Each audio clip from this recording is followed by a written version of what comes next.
Good morning, my Teaserking family. How's everybody today? I'm off for a haircut, so I'm on till 2 because it's 2.5 hours today. Today's Thursday, I believe, so not a problem. We'll talk football. I want to talk more of gold economics and then this Madoff thing, which is just really a lot of lessons to be taught here. So again, I hope everybody's having a good day and they're healthy. It's getting cold.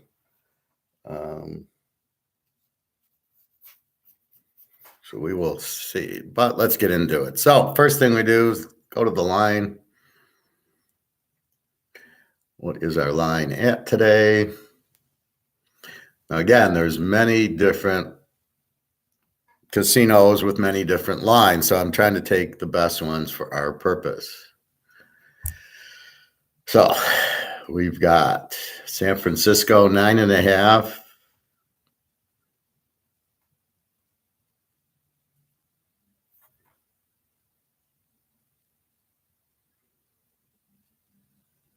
What happened? 42.5. What happened to my luck?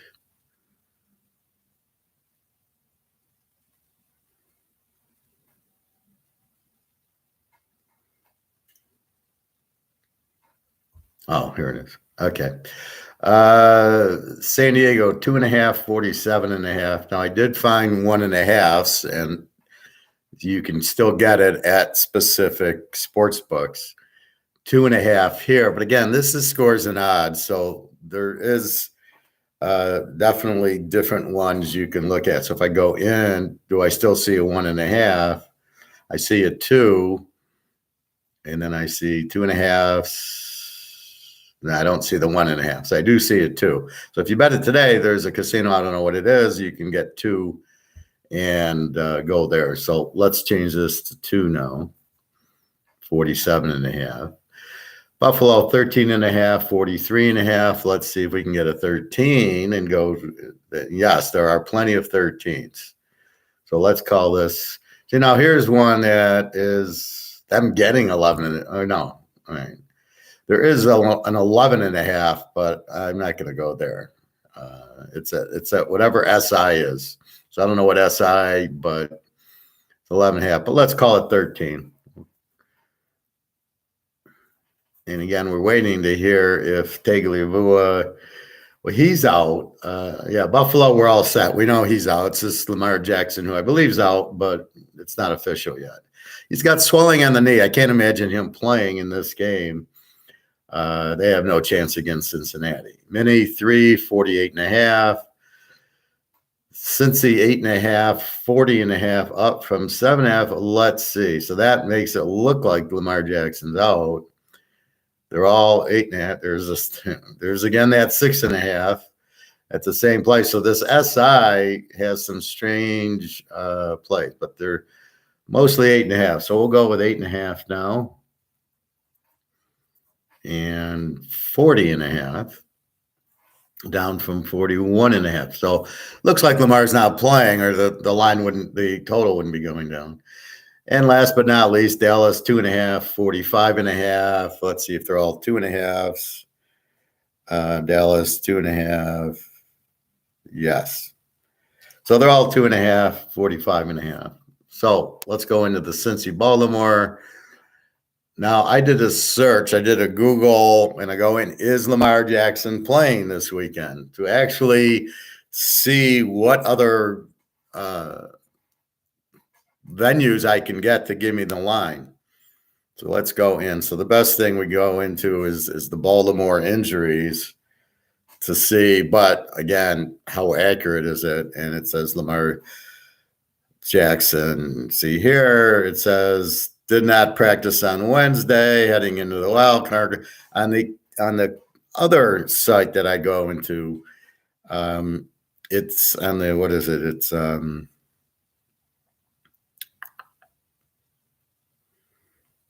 on covers, it says he's out, but here it says he's questionable. Judging by the line, he's out. That's why I go into Google and go, is he playing, to try to get it. The coach hasn't said yes or no yet. So we assume he's not officially out, but even if he plays with the puff knee, right? How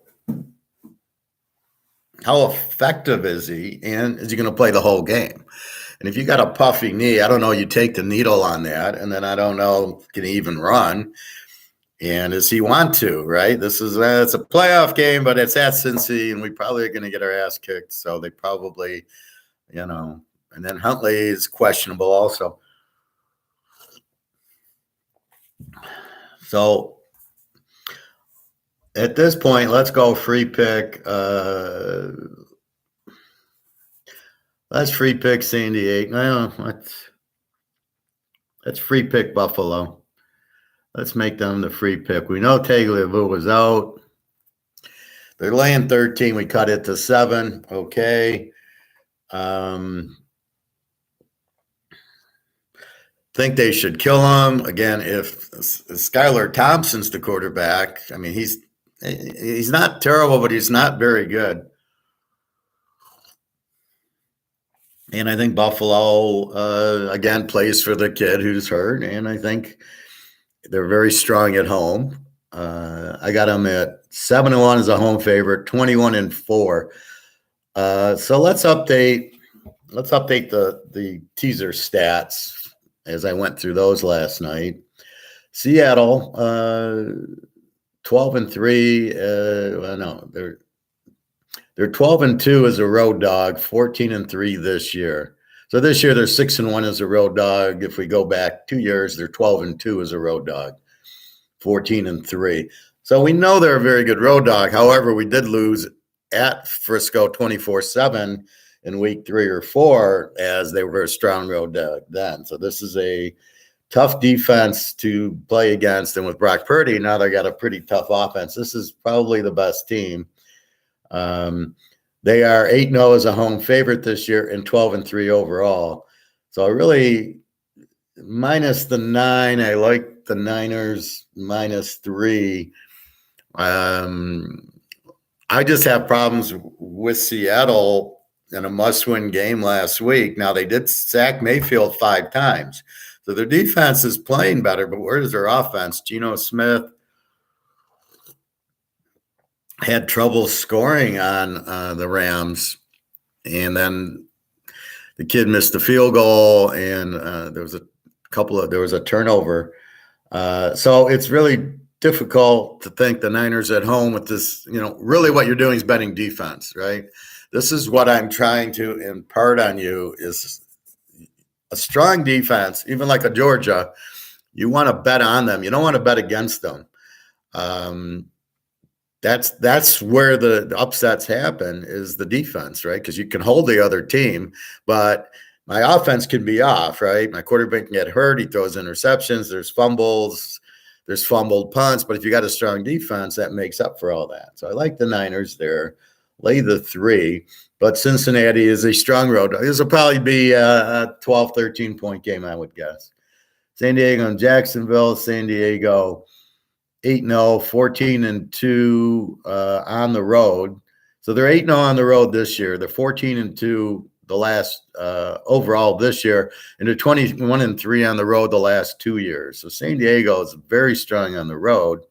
Conversely, they're also 8-0 against and 14-2 against. And so it's a weird dynamic that every game they play is like a 3-point game. So play the teaser in the San Diego Jacksonville game, but in this instance, I like San Diego much better talent, much better. Not that their coaching's great, but I like the talent on San Diego. Herbert, if it's close, him and Allen are going to come down and score.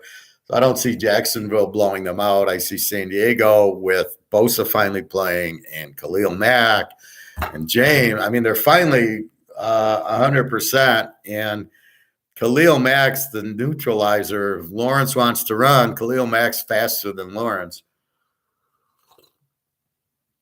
And I think that's what kills Jacksonville. They had struggled with Tennessee and their quarterback, who really is not even an NFL quarterback. Didn't see a blindside blitz. and fumbles the ball, which is really an incompletion. That's how they lose. Well, they're not going to get that with Herbert. He can see a blitz, and he's not going to get fumbled like that unless it's something he can't see. But Jacksonville basically got lucky to beat Tennessee. Tennessee got screwed on that one Henry run when there was a fake holding call. We're going to get into that. There was 3 or 4 Super Bowl conspiracies where they thought the game was fixed. I'm going to get into that in a bit. It's a good day to go through fakes and stuff like that and conspiracies. So I like San Diego in the 4.5. Got to get them over 3. So if the spread goes to 3, it's hard to take them +3. Get them in early.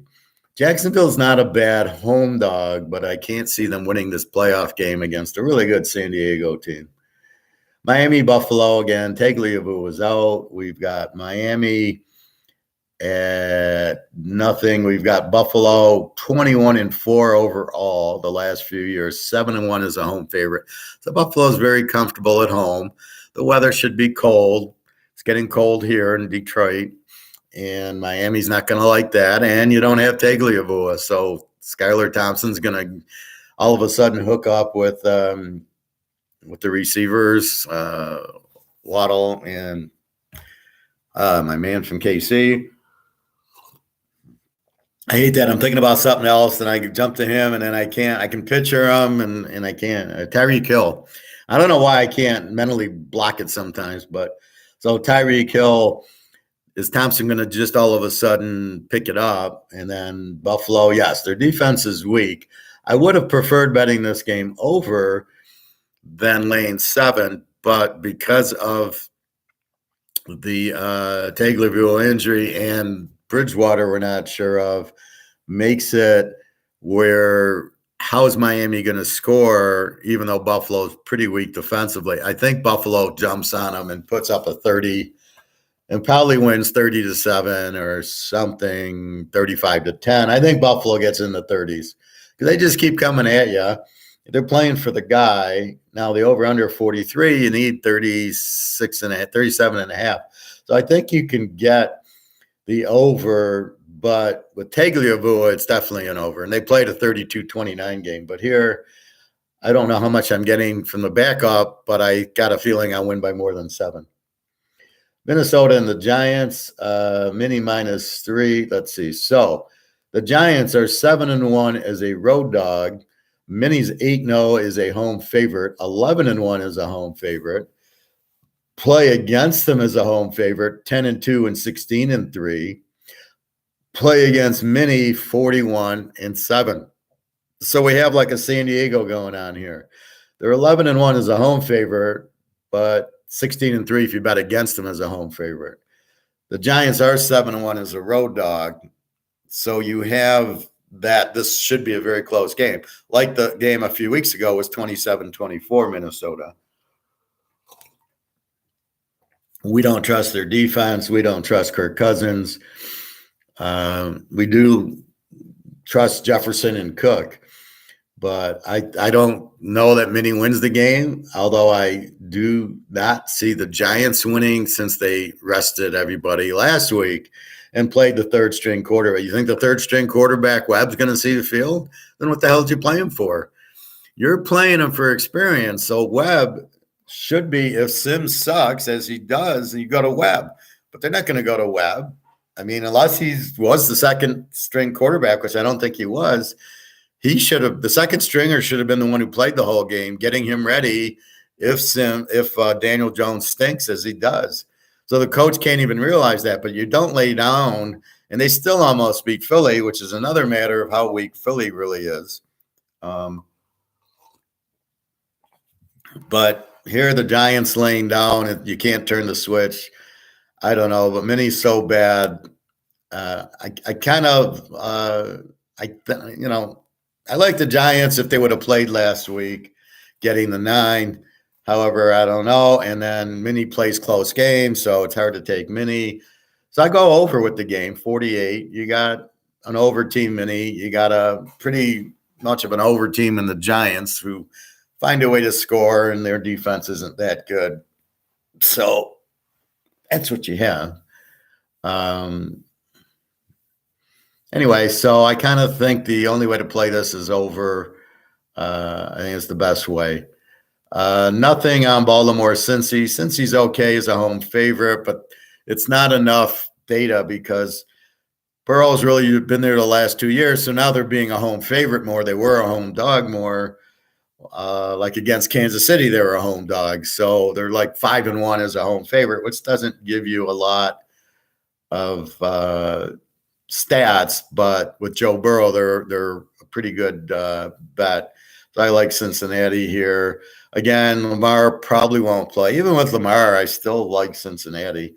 I got to go with Burrow and Chase. It's a playoff game. They're pissed off. I just don't see Baltimore beating them at Cincy, as bad a coach as Harbaugh is. And that leads us to Dallas, Tampa Bay. Now, superficially, I thought, how did Washington blow out Dallas? Did they not try? Prescott played. Okay, Elliott, I don't know if I think he played. CeCe Lamb played.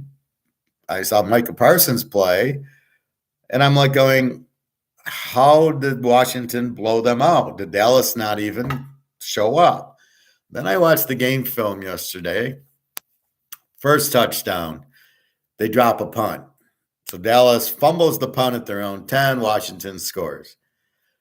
The second one, no, the first one is the punter drops the punt. So the punter goes back to punt at his own 10 and drops the snap. Conversely, he doesn't punt the ball. Washington starts at the Dallas 10. Second touchdown is the drop punt again. So Washington's punting. Dallas drops the punt at the 10.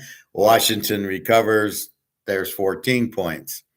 Third touchdown, my man, Prescott throws a pick six. So you've given up 21 of the 27 points, or 20 of the 27 points. Their offense didn't do anything. There was a drop snap on a punt, a fumbled punt, and a pick six. So did Washington's offense do anything? No, but look how deceiving that is. You think Dallas didn't show up. You think Parsons didn't play. You think nobody played on that. They all played. And the funny part is they got blown out, and they all played, and they wanted to win. They were not laying down. And yet they got their ass kicked by Washington with the third-string quarterback who's got no business in the league, who hasn't played all in probably 5 years, and you got your ass kicked by him even though you tried. And again, those are the turnovers. So now Dallas has to come in with that to Tampa. Two touchdowns in the punt game and a pick six. So all you know is you're probably going to get the pick six from Prescott, because I think he's done pick sixes in the last 3 or 4 games, unfortunately. Which goes back to my point, that Prescott really can't read a defense. He can't read coverages. He throws too many interceptions because he can't read a defense.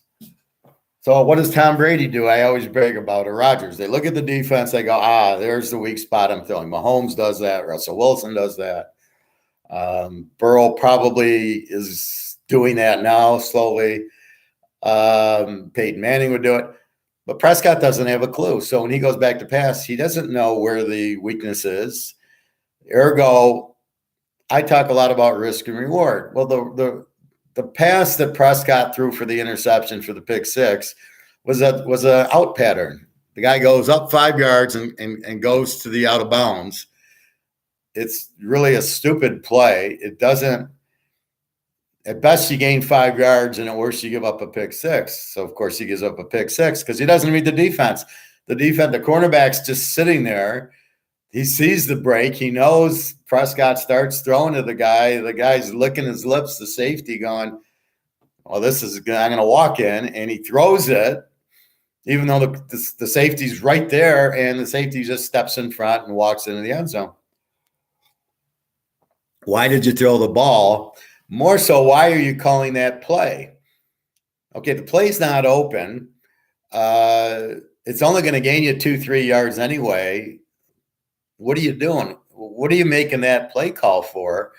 And then Prescott can't read that the cornerback's safety's there and throwing the ball into the safety anyway. You've got to get off of that play. First of all, you need to audible it. Secondly, you never throw it. You gain 2 yards and you give up a touchdown. What is the point of that play? There is no point. You don't gain any. There's no reward. It's like, as we talked the other day, when Green Bay went for it, 4th and 2 at their own 30-yard line against Detroit, or second quarter. And the risk was you don't make it and you give the ball to Detroit at the 30, and your reward is you get the ball at your 32, and there you go, boy. You didn't do anything. Now it's 1st and 10 at your 32, but you risk giving up the big play, or you risk not getting it and giving the Lions the ball, which you did. But as soon as you do that, you lost the game because Detroit is struggling at that point. So if you just punt the ball and let Detroit struggle some more and then get the ball back, you're fine. But when you give them that, you've disrespected their defense and you've given up momentum. And basically you lost the game on that play, even though it was early second quarter. Now, the ironic part was when you watch the play before, the guy has the first down and it's a bad mark by the ref. So on third down, the guy runs and he falls, 31-yard line. But they don't mark it there. They mark it 6 to 8 inches, 10 inches short of the line because they mark his knee, not where the ball was. He hits, but if I hit with the ball in front of me, it's not, you don't go back to my knee, you go where the ball is when the knee hits the ground. And the ref blew the call because the refs are so bad, or they bet on Detroit, hard to say. I'd say no, because they did call Detroit back on that long pass for holding. So if you're fixing the game, you're not calling that penalty. But it was a terrible call. The end of round on 4th and 2 or 4th and 1 had no chance. Why didn't Rodgers audible out of that? I don't know. You could have just hit Lazard on a simple the little slant, the little out, something with the running back, all that stuff. If you see that play's not going to work. And why didn't you see that? So again, a bad mark, and then Green Bay compounds it by let's go for it on 4th down. Again, the coach thinks, oh, it's going to work 100% of the time. There's no risk. It's analytics. Well, analytics don't work. And I hate when they keep calling it, oh, well, it's analytics, we should do it. No, you don't go for it on 4th down because you think analytics works in a fucking playoff game. I mean, Jesus Christ, what a bunch of idiots. And then if that's your excuse, then you shouldn't. That's how the coaches get fired. So I don't know if Rodgers is retiring or he's going to San Francisco to play or Oakland. Maybe he plays maybe he goes to Oakland and plays. Him or Brady, I guess, will end up there. So we will see, but that's just terrible coaching. So now I was watching YouTube yesterday, looking at the Dallas-Washington game. I saw the Georgia TCU game, and it was just if you don't think this Bennett, the quarterback of Georgia, is no good, not a pro, you're out of your mind. That guy hit open receivers, made some good runs, is a leader and a winner.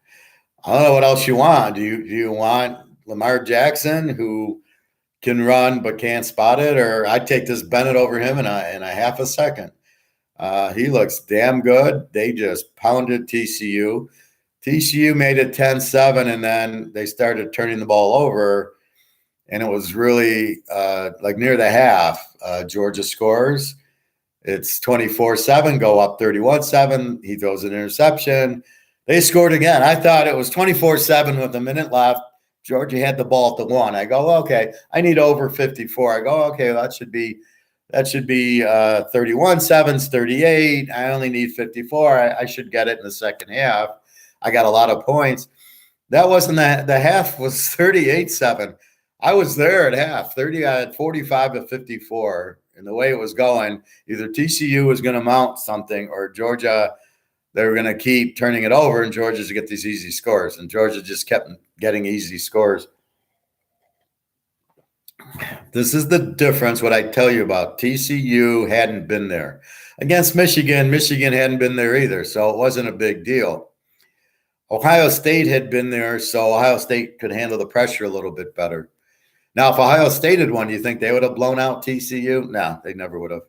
Then it would have been a ball game like the Michigan game. But Georgia had been there. TCU, you could just see the moment was too big for them. Duggan played okay for a while, too many turnovers. Their defense, there was one guy that was like open by 25 yards. They blew the coverage. He's picking, he's letting the guy go. There's no safety back there. There was one touchdown. The guy was open by 20 yards, and he lays it in there. Give the quarterback credit for seeing him. He read blitz as well. I mean, he called a very good game.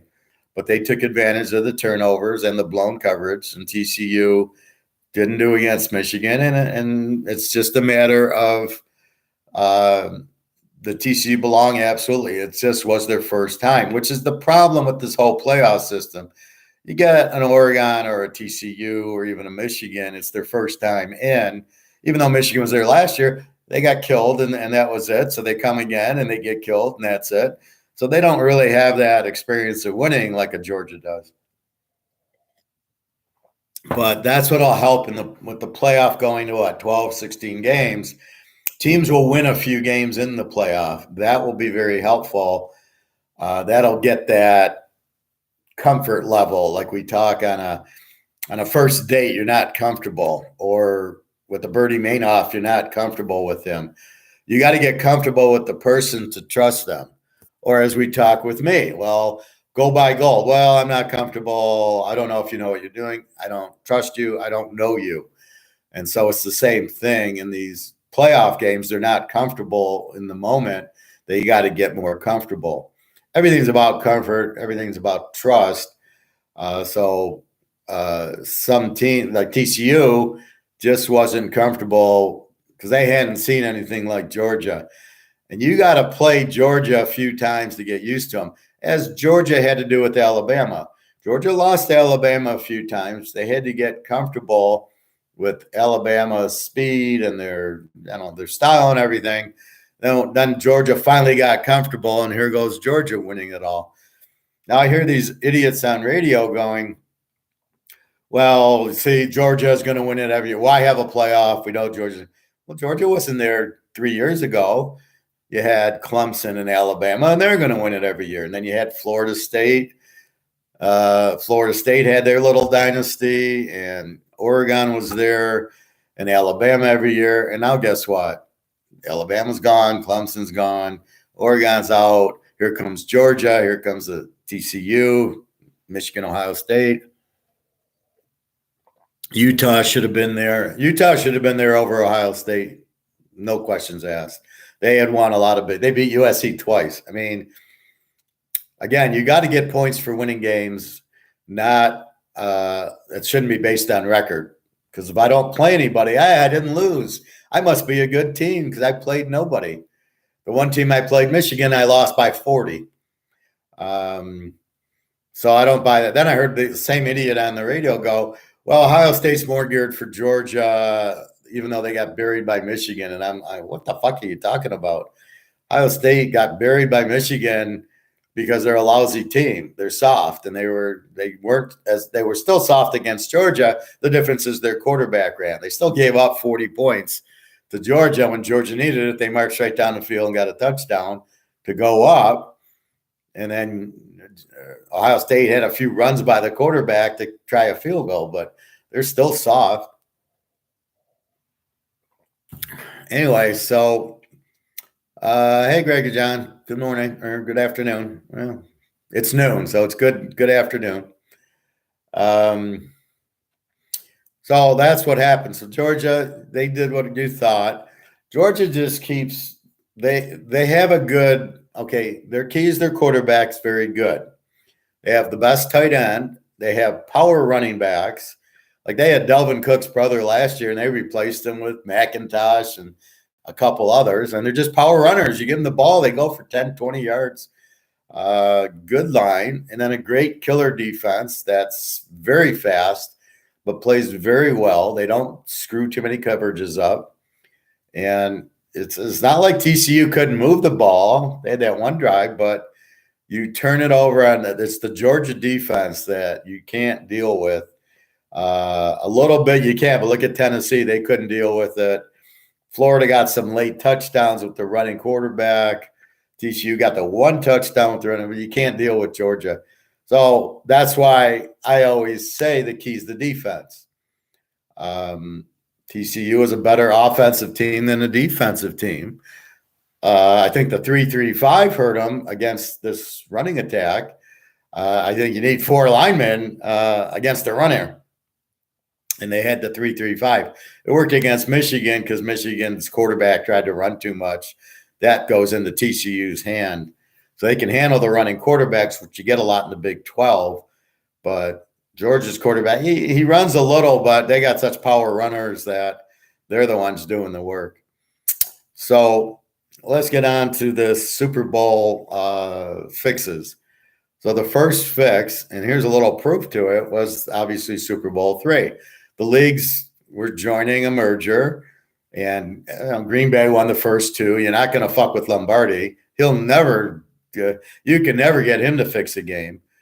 But what happened here is the Baltimore owner was going to switch to the AFC, so he needed the AFC to win for credibility, and he bet $3 million on the Jets. So could you imagine the Baltimore owner betting $3 million on the Jets? The line went from 18 to 15. So again, I don't need to pay a service to see how the sharps are going. If a line back then in the 60s, when the line moved down, it was because of the money. So here the owner bets $3 million on the Jets, and then he fixes the quarterback Earl Morrall to basically throw the game. So we all thought it was Shula who threw the game by playing Morrall. He didn't. He was surprised too. He said, "What's going on here?" His problem is he should have taken Morrall out, sort of like 8 men out when he knew Lefty was going to throw the game. He shouldn't have played him. Okay, I'll give you one batter. If you don't look normal, you're out. I mean, how stupid are these coaches? So what? 5 times inside the 10 and they get no points because Morrall is doing an Aaron Rodgers against Detroit, hitting guys on the helmet, throwing the passes too hard. And then as they describe the flea flicker to Jimmy Orr before half, the whole play is made to throw the ball to Jimmy Orr. You don't even look at any other receiver. The ball goes to Jimmy Orr. Jimmy Orr was wide open. What does Morrall do? He doesn't even look at Orr. He throws an interception over the middle. That's a pretty obvious indication that's a fix because the drawing the play up, it's never supposed to go to anybody but Jimmy Orr, who was wide open. So if I'm the quarterback looking at him. So Bubba Smith, he's saying it was fixed. We couldn't score. He said the Jets weren't that good. They weren't better than Cleveland. We beat Cleveland 35-0. He was like, they weren't that good to beat us 16-7. He points to Morrall, who played like shit, threw 4 or 5 interceptions and turnovers in the 10-yard line, where they should have at least got some, just run the ball for some touchdowns, but kept calling passes and they kept being intercepted. He'd throw it too hard, so it hit the guy in the hands. He hit one guy in the helmet. I mean, these are all obvious ways that it's an interception, but you didn't do what Aaron Rodgers did, which was actually throw the ball right into the guy's hands, a soft pass. So that was the first one that was clearly a fix. The owner bet on the Jets. What the fuck is that? I mean, you get to the Super Bowl and you bet on the other team. And, of course, and then you win. I mean, okay, they could have won by 10. No, they lost the game. Like, what the fuck? So yeah, maybe he bet the money line. No, he took the points. So then you have that game. The second game was the Tampa-Oakland game, where Gruden goes from Oakland to Tampa, and the biggest trader in the world was the Oakland coach. I can't think of his. I can picture him. Oh, fuck. I can't think of his name. Sorry, I apologize. Um, got black hair. He was the offensive coordinator under Gruden. And so anyway, he comes out. So you have your playbook, right? You have your strategy. How are we going to play Tampa?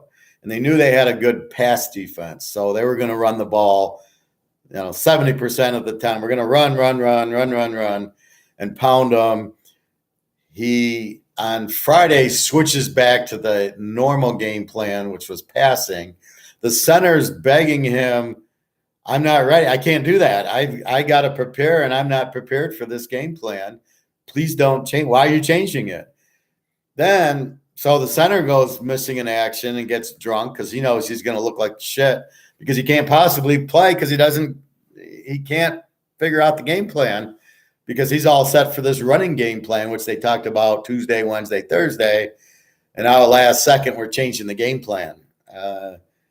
It's probably like, you're planning a wedding and then the day before the wedding, you switch everything. Like, why are you doing that? So the center freaks out. He doesn't even play. He was all pro. And then they add insult to injury. He doesn't change the audible calls. So whatever Gruden's audible calls were, he kept it. So if it was blue means a screen pass, he kept the blue. He never changed the audible calls. So Jerry Rice is freaking out and Tim Brown like, what the fuck are you doing? And they're the ones who say this was fixed because the coach goes to Tampa, knows all the audible calls, yet he doesn't change the audibles. What is that? That's not a fucking idiot. Or it's Callahan. That's the coach. Thank you. So Callahan should have been thrown in jail for fixing a football game, as people are betting on it. What he did was no better than what Madoff did, because people are betting with Ernst that it's not fixed, that it's not on the up and up, that it is on the up. It's honest. Oakland's going to play their best, but he didn't. Callahan fucked everybody over. Apparently, I don't know if he liked Dale Davis. He wasn't getting paid enough. Who the hell knows? So he viciously destroys the Super Bowl and loses on purpose by not changing audible calls, changing the whole system from we're going to run, and then on Friday coming, we're going to pass. And the center freaks out, and Jerry Rice freaks out. And, everybody's like, what are you doing? And he just hit. I would have, if I was like a player on that team, I would have grabbed him by the balls and just take him out to the ocean and drop him off. Say, here, go swim back. Like the good, the bad, the ugly. Throw him in the desert. Say, it's only 70 miles back to land. I'm sure you can do it, like Clint Eastwood did. That's what I would have done with the guy. If it's that phony, that's ridiculous. The other fix was Seattle, Pittsburgh. And here they're more blaming the refs. It wasn't the coach. Good coach on Seattle, the Green Bay. He was at the Niners in Green Bay. McCarthy, or no, the other guy. Very good coach. They got all these penalties. There was all right. So follow me. This is who now? This is Seattle. So Hasselbeck throws an interception, tackles the ball carrier, and he's flagged for a low block. He made a tackle, but the ref calls the low block, gives him 15 yards. Then you had a touchdown where they called pass interference offense, which was a joke. And then you had a holding call on another touchdown where it was a joke. And they have some John Madden. He says, I didn't see a penalty there. I didn't see holding.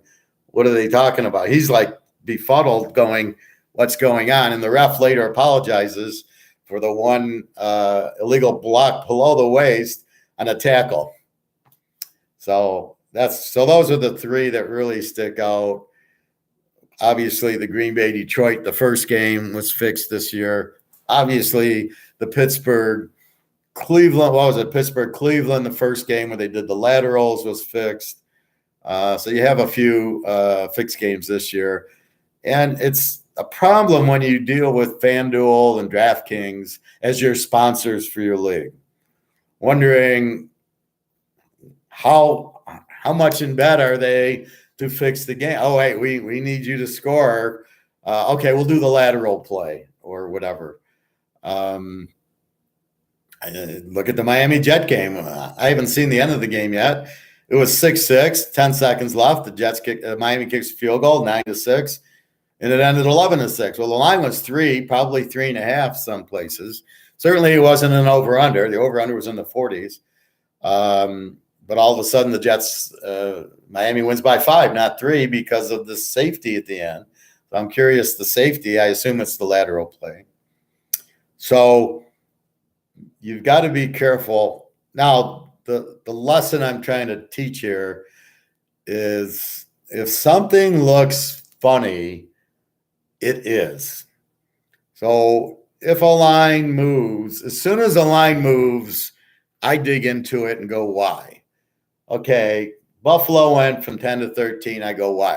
Tagliabue was out. Okay, that makes sense. The Cincinnati, okay, maybe Lamar Jackson's not playing. It goes from 7 to 8.5. So when a line moves, I'm asking, does it look suspicious? Now, I'm smart enough to see something suspicious from a normal flow of you got idiot bettors. So when the Georgia TCU game goes from 60 to 62.5, I go, that makes sense. When it went from 62.5 to 61.5, that made no sense. Had you thinking, who's betting the under in this game? How could you bet the under? Why would you bet the under with this? TCU's very explosive. Now, again, I watched the TCU-Oklahoma game, and I saw right away, I like Sonny Dykes, offensive coach. TCU, look at all this speed, pretty good defense. I bet them the rest of the year. I didn't bet them over every time. If they were the dog, I took them as the dog. I won every bet I made on TCU the whole year, every bet. So it just, you catch it and you see it, but the people not see them and they don't think they're that good, or they don't think the offense is that good. I don't know, but I knew their offense. They probably scored 40 a game. They were a very strong team. So it really made no sense to me that the went from 62.5 to 61.5. I told you I thought it would go to 65, and I was really shocked it didn't go to 65. Didn't make a whole lot of sense that, but what even surprises me more is the definition of a sharp bettor is somebody that picks 55% of the time. If you can't pick 55% of the time, why are you betting football? That's the first problem.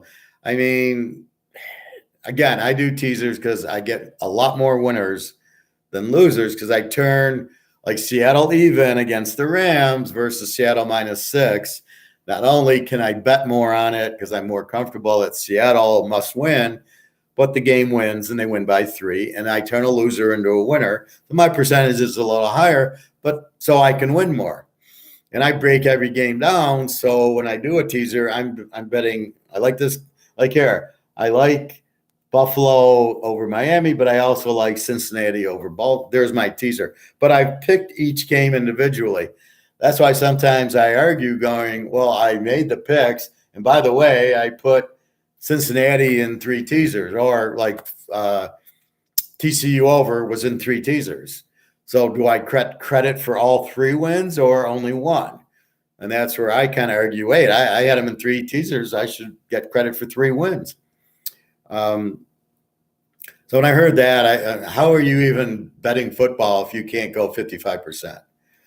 And then it comes into the Bertie Madoff of handicappers. Who do you trust? So you go get a handicapper who you don't know, and the guy loses you money. And you go, fuck, I won't use him anymore. But how do I choose one?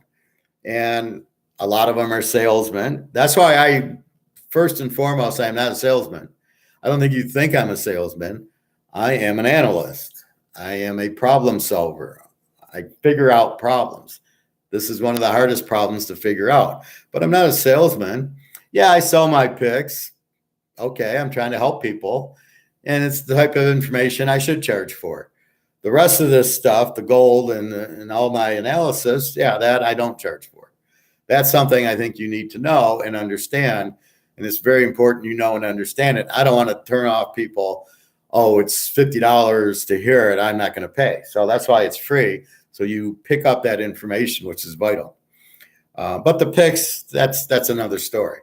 And there's a lot of handicappers. So how do I pick the handicapper? Well, that's where you get this whole cycle of salesmen. How do I go with a stockbroker or a financial planner or a football handicapper? How do I choose that? Who do I listen to? There's so many out there, but nobody's any good. Or, they give a game and it loses. Maybe they give a game and it wins, but then they lose and they don't know what they're doing. How do I know if they know what they're doing?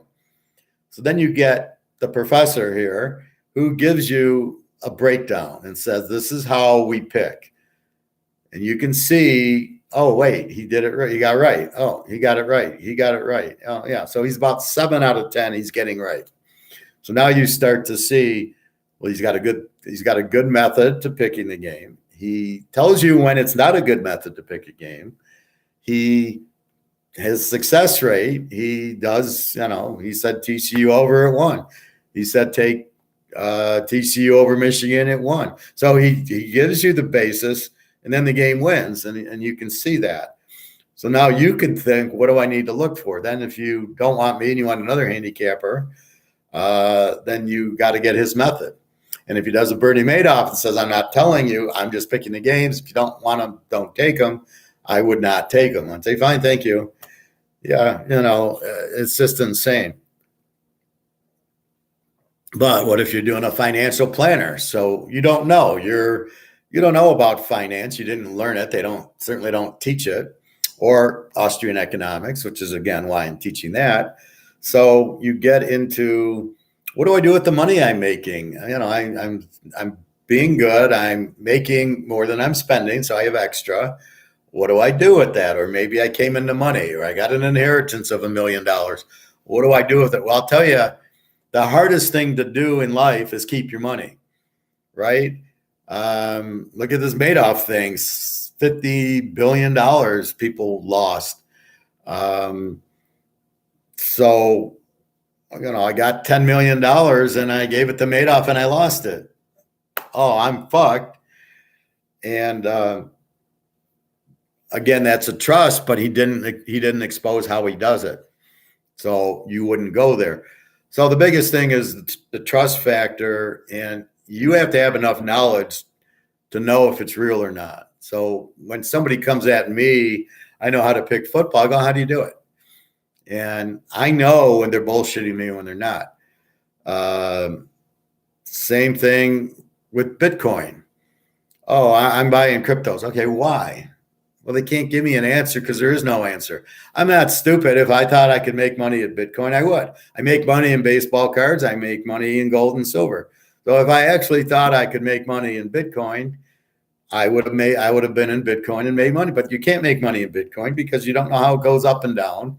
It's not money. It's not cash. I saw something on I did a Google search and up came, Bitcoin, and it says it's money. It's not money. You can't use it. You can't. Where am I going to use it at? I'm going to go to Target and buy food and buy, suitcases. No, not with that. So it can't be money.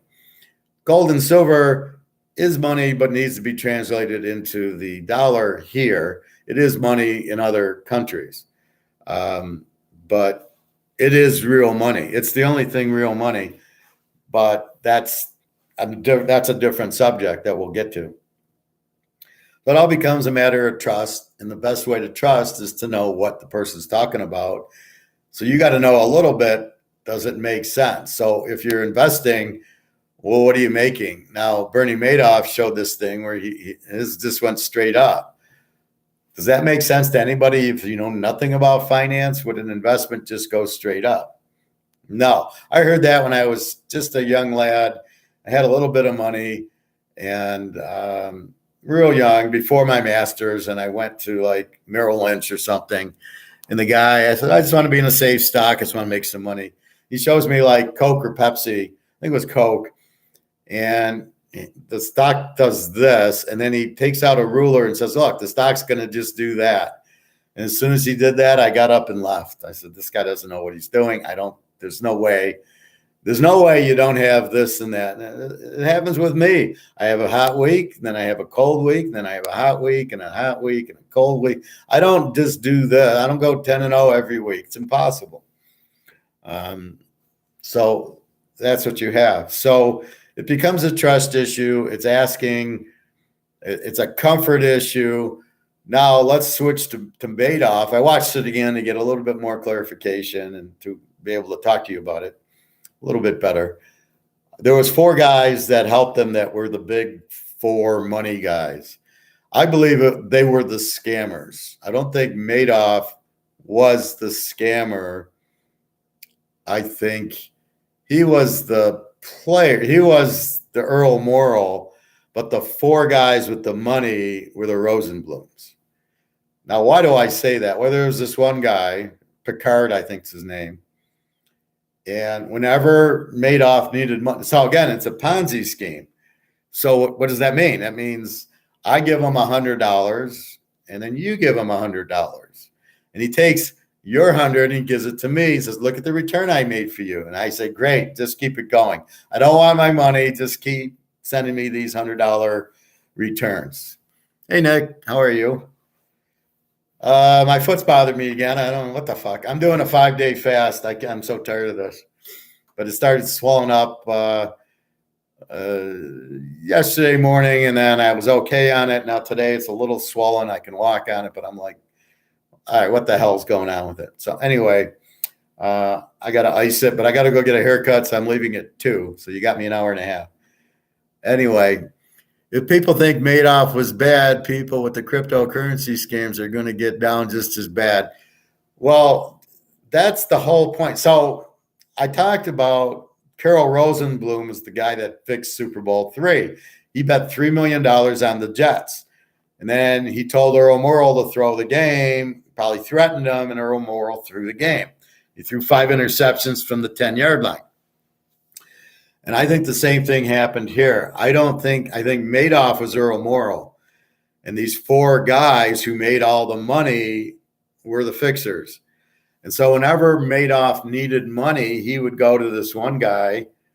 I want to call him Ducard, but that's the Batman character. Picard, I think, is his name. And, I don't know, investment. He was a rich guy. He would just give them money. So keep in mind, the pyramid scheme was, I don't invest in anything. People give me money, and I take that money and pay out another person. And then word of mouth gets on, look at the return I'm getting. And I keep getting this nice return. So I don't ask for my money. He tells 2 friends, they start investing. And word of mouth gets, oh, wow, I make all that. I make 20% with this Madoff guy. And so they keep more people come in, and then he keeps paying a little bit out. But when he got in trouble where people wanted the payout, he would go to this one guy, Picard or whatever his name is, and he would give them, here's $800 million to pay off all the guys, because there would be people saying, I want my money out. Maybe they needed it. Maybe they want to go on vacation. Who knows? And so he would need to come up with money over and above what was coming in to pay out these people. And so the guy would come up and give him the $800 million he needed, and then he would withdraw it. And that guy made more money than Madoff did. He made like $10 billion out of the scam, where Madoff didn't make $10 million. That's who I think is the real Ponzi, is him, not Madoff. But Madoff shut up about it because Madoff knew the guy would probably kill him. It looked like a mafia type to bookmaking back in the day. The Vegas movies, sure. It was the guy behind the scenes that was, oh, you need money, here you go.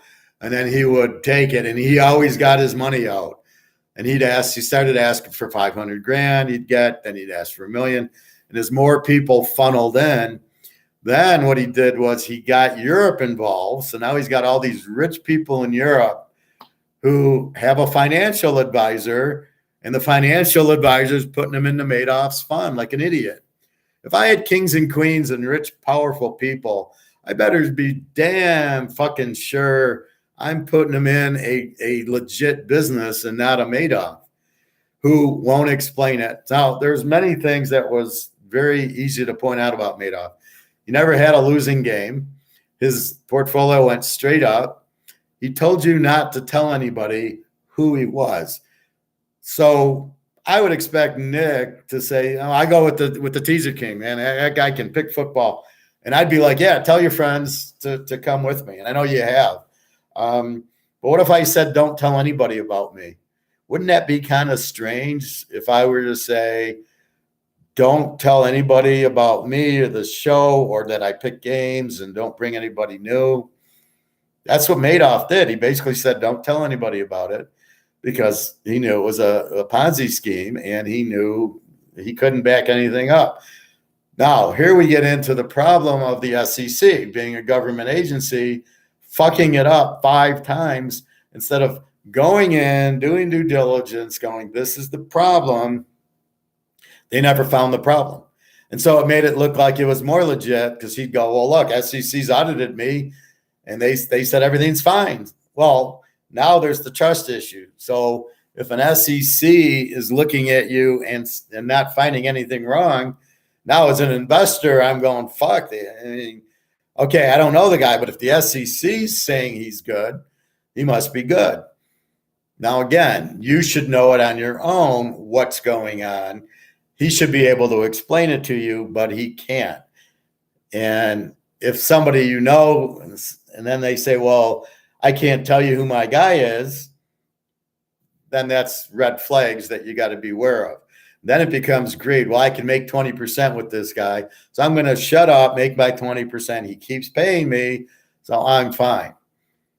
Then he finally gets caught because in the 2008 housing crash, everybody needed money. He didn't have any money coming in. Nobody wanted to give him money. And so he basically owed $1 billion and he had $300 million and he couldn't pay it. So then he had to admit it's a Ponzi scheme. That's how he got caught. So if there was no 2008 housing crisis, he'd still be going on now. And I'd still be laughing at people going, what the fuck are you doing? That's one thing. I post my games on the site. That's why I walk through the games with you and I try to explain my methodology for who I'm picking. So you can go and say, oh, yeah, Howard took Georgia TCU over. They're both pretty explosive. They both score 40 a game. Yeah, that actually makes sense. So if somebody asks you, why are you betting the game? You can give them a good answer going, yeah, this. I don't think I've ever given a game out that I couldn't explain and it didn't make sense. Now, I think I've said I can't figure this game out, like a Jacksonville Jet game or something like Houston, where I just say, we're not betting it. I just say, just forget this game. So if I can't figure it out, I'll forget it. But most of these games, I figure out. So again, we'll go through it. Frisco, 9.5, Seattle, 42.5. I like Frisco. They're the better team, better defense. San Diego, Jacksonville, I like San Diego. They play close games. They're getting 4.5. Take San Diego. I don't like Trevor Lawrence. Then we got Miami, Buffalo. Tagovailoa is not playing. Take Buffalo. The Giants mini, we can't trust either. Let's go over. Baltimore, Cincy. I doubt Lamar's playing. I like Burrow. I'm playing Cincy. And Dallas, Tampa. Even though I thought Dallas laid down, now the sad part is Dallas didn't lay down against Washington. They got their ass kicked because they fumbled 2 punts and a pick six. So Washington didn't score on Dallas, which is what I thought would happen because their quarterback sucked. But they lost and they got killed. So how are they going to go to Tampa and win? So I like Tampa and Tom Brady there. So, but I give you explanation. So that's the football. And then when you bet it, you go, oh, this makes sense. And then you determine how much you bet. And I try to help you with that. But that's what you do. So it's a confident thing. You see me do it week in and week out. A lot of you guys I catch when I read you. I've been watching you for 4 years. Well, if you don't like somebody and you don't think they're intelligent or they don't explain, you watch them for how many bad restaurants do you go to for 4 years, right? So you go to you go to a restaurant, it's not good. You get up and you leave, or you eat your meal and you never come back. You don't keep going back there. So I had an analogy with women. Women will go to let's say a deli, right? And that's it. And they don't try other restaurants. These are the really weird women, right? So they go to a deli. It's the only restaurant they've been to, and that's the guy they translated to one guy dating, and and they don't go to the other restaurants to try them to say, hey, Chinese is better than a deli, or I like pizza better than a deli, or I like barbecue better than a deli. I'll try them all. And that's my bitch about women with guys. They don't try them all to see the one they like the most. And that's what frustrates men about women is they're going, well, I'm a nice guy. Why don't you give me a chance? Well, I got a boyfriend. And, it just means she doesn't like you, but you don't know why. There's no answer. But that's what women do. They go to one deli and then that's it.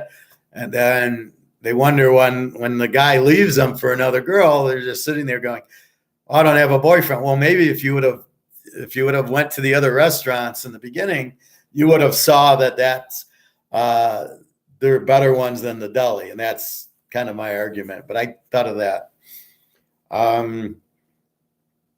No, I concur the government fucking up Madoff with what's happening in the gold market. So what happened? SEC goes to Madoff 4 or 5 times. In 2001, he didn't get busted till 2008. So in 2001, the SEC goes, can't find anything wrong. 2003, this one guy in Boston's giving you a list of 30 things wrong with Madoff, and they're ignoring it, and they're not pulling them in, and they're sending junior guys out. And I will concur that to the gold, where gold's being manipulated. They go look at it, and they go, no, it isn't. And then they finally go, yeah, it is, but they don't do anything about it. Probably paid off by J.P. Morgan. And guess who was Madoff's bank? J.P. Morgan. He had a $3 billion checking account, and they're supposed to monitor it legally, and they didn't, because they would have caught the whole thing if they would have just checked the account. So I'm sure they were in on the scam too. And again, another scam. This J.P. Morgan is so corrupt. Anyway, so gold we know really should be priced much higher.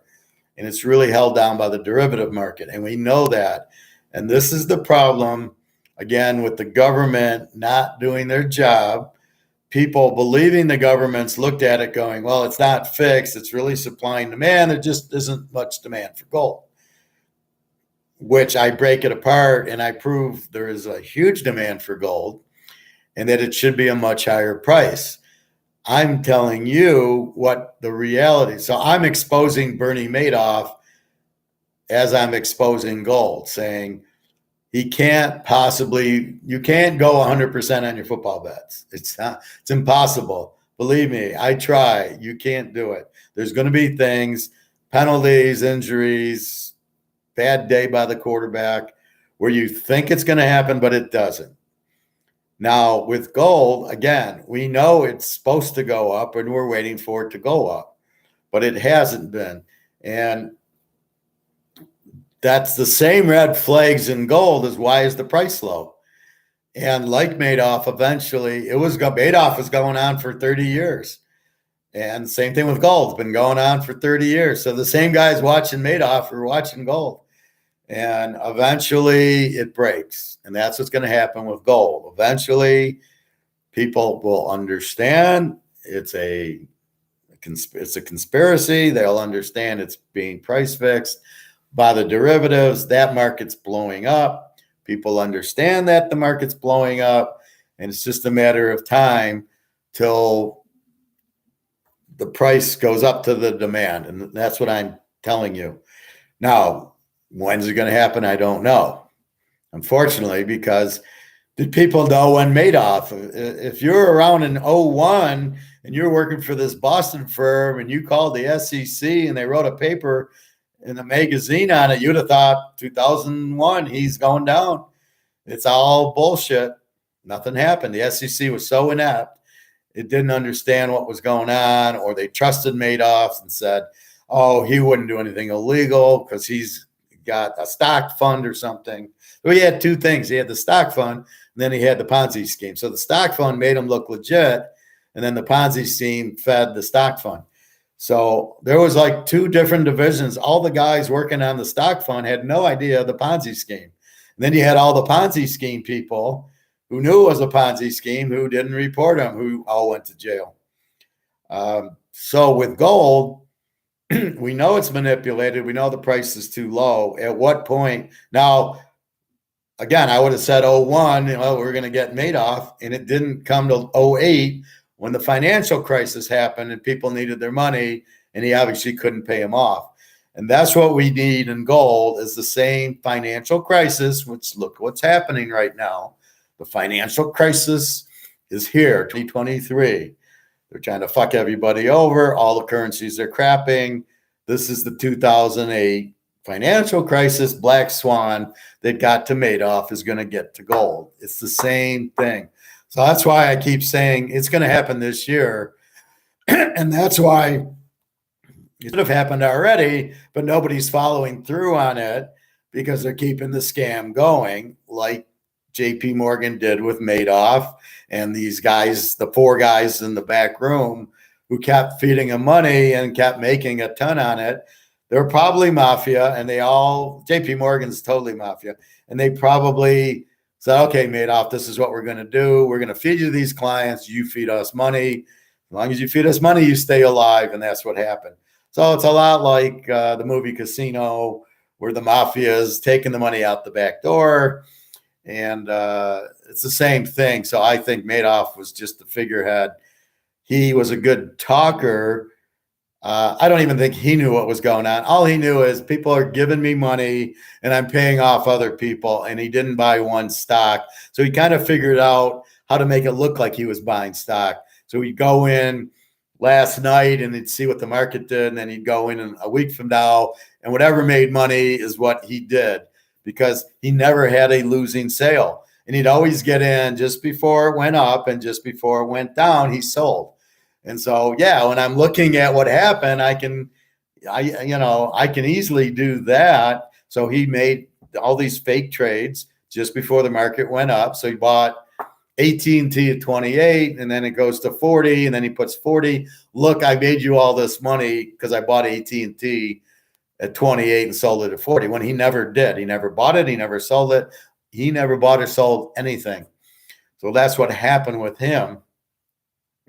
That was his part in it.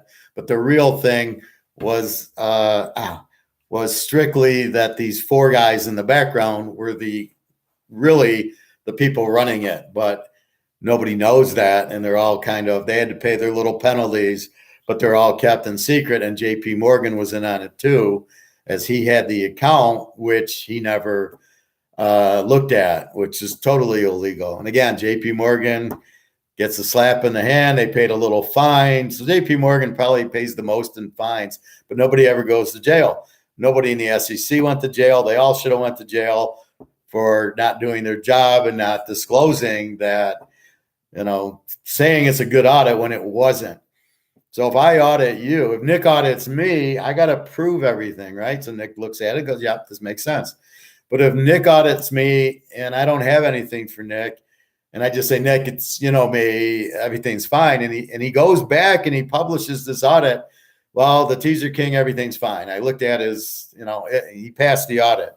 I never passed the audit. Nick should go to jail for saying everything's fine. So the SEC should go to jail because they passed him in the audit, which they never should have. So with that said, that's what happened. So back to us. So how do we believe our financial planner? Where do we put our money? How do we know about crypto? What do we do with gold and silver? Everybody says it's bad. Right there should tell you to buy it, right? If everybody's against gold and silver and you know anything about gold and silver, you'd be buying it in a heartbeat.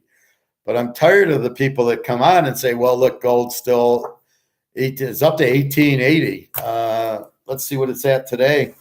But I noticed it yesterday. I just was curious, and it was at 1882 or something. And I'm like, fuck, it's this is Comex gold, 1882. That's ridiculous because it shouldn't be going up, but it shows you, if you can read the signs, what it shows you is ready to go, because they've been shorting it, keeping the price down, but they can't short it anymore because it's about to go, and they know it's about to go. So therefore, they're not shorting it because they're going to lose $1 trillion if they were to short it.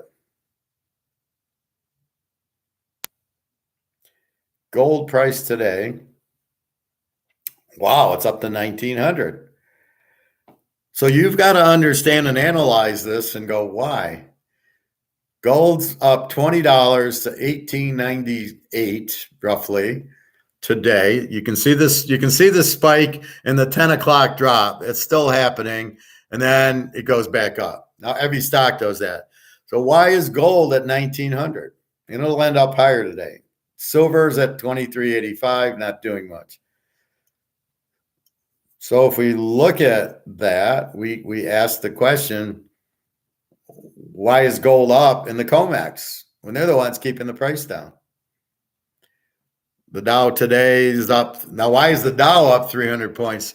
And if you read the little note, JP Morgan Chase and Company is up. Simon, news about CPI inflation in the Dow. Futures rise into CPI inflation report.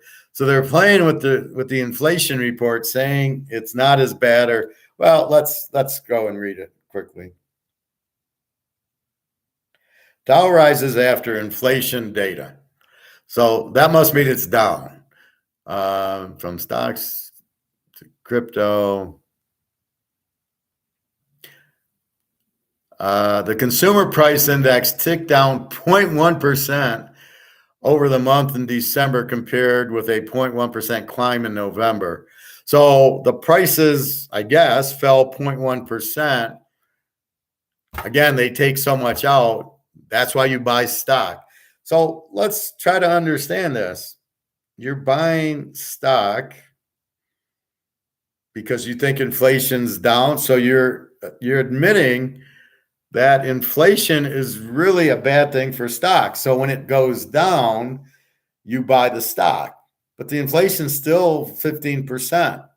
So why am I buying stock thinking, because obviously they think inflation's bad for it. So these people, that's stupid.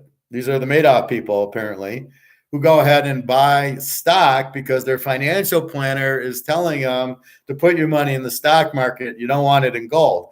Even though gold's now up to 1900 on COMEX, on its way to 50,000, why would gold be going up when they don't want it to go up? Because they can't control it anymore. So wink, wink, here it's starting to go. So we see it was 1,700 a little while ago. I bought my Maple Leaf a couple weeks ago. Gold was like 1820, and I bought it for 1920. My Maple Leaf. I'll show you. So I bought this. No, that's my medical. Right, let's see if this is it. I got so many of them. No, that ain't it. Here we go. So on 12/3. Oh yeah, this is my Christmas gift. I bought a 1 ounce Cougar. No, this isn't the latest. I bought a 1 ounce Cougar in on 12/3 for $18.74, which was 100 over spot. So the spot was $17.74. Same thing, same point. I did buy some in January, I think, where I bought it. So this is plus 100 spot. Now it's at 1900. Now it's going to cost me 2,000. So this has gone up $130 for your gold on COMEX, which is designed for it to stay low. Right? It's designed to keep you not interested. So it's a reverse Madoff. So Madoff says, I'm going to make you all this money. You give him the money, and he gives you the 20% until there's no more money to give you, because he's never put it. I mean, all he had to do is put it in gold. If he put it in gold in when did he start? In the 70s and the 80s. If he puts it in gold in the 80s at probably $100 an ounce, $200 an ounce, in 2008, it was what, 1,500? He would have had plenty of money to pay people. He could have said, I invested it in gold. I got to sell your gold. That's all he had to do, was put it in gold. Just a freaking idiot. Anyway, and then it would have been legit. I buy gold with your money. But he wouldn't have been able to pay you back, because the new money comes in, buys more gold. I can't give you the 20% return because the money's in gold, and I'm not going to sell the gold. So his thought was, I'm buying stocks. That's how I'm making you money. But it's impossible to go 100% on any prediction, as we know. So in gold, it's a reverse. They're telling you, don't buy gold. Is it going down? No, it just went up 120 an ounce. I just showed you, right? I bought it for 1873. So it's selling at 1773, December 3rd, and now it's at 1900, January 12th. And I would say by May, there'll be at least 1-2 in front of that. So it'll be 1900, it'll be 21.9, I would guess. Now, don't quote me, I can't give you an exact price. Nobody can, because it's going to be based on supply, demand, and price, and everybody running, because JP Morgan knows they're going to lose their ass. So they're not redoing the derivatives. All the banks are thinking gold's going up. So once it goes. And you can see it just went from 18 to 19 this week. In 1 week, the fucker went up 100 points on COMEX. So let's see. Let's do this again. So if we look at gold price today, it gives you this percentage.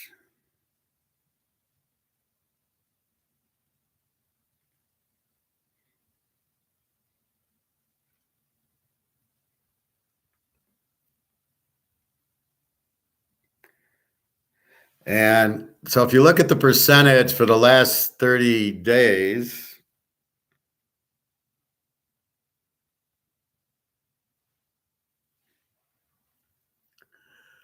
so in the last 30 days, it's gone up $69, right? So it's gone up $20 today, but in 30 days, it's gone up $69. And well, we don't want to look at 6 months, it's 140. But if we look at it for 30 days, for 1 month, it's up $69.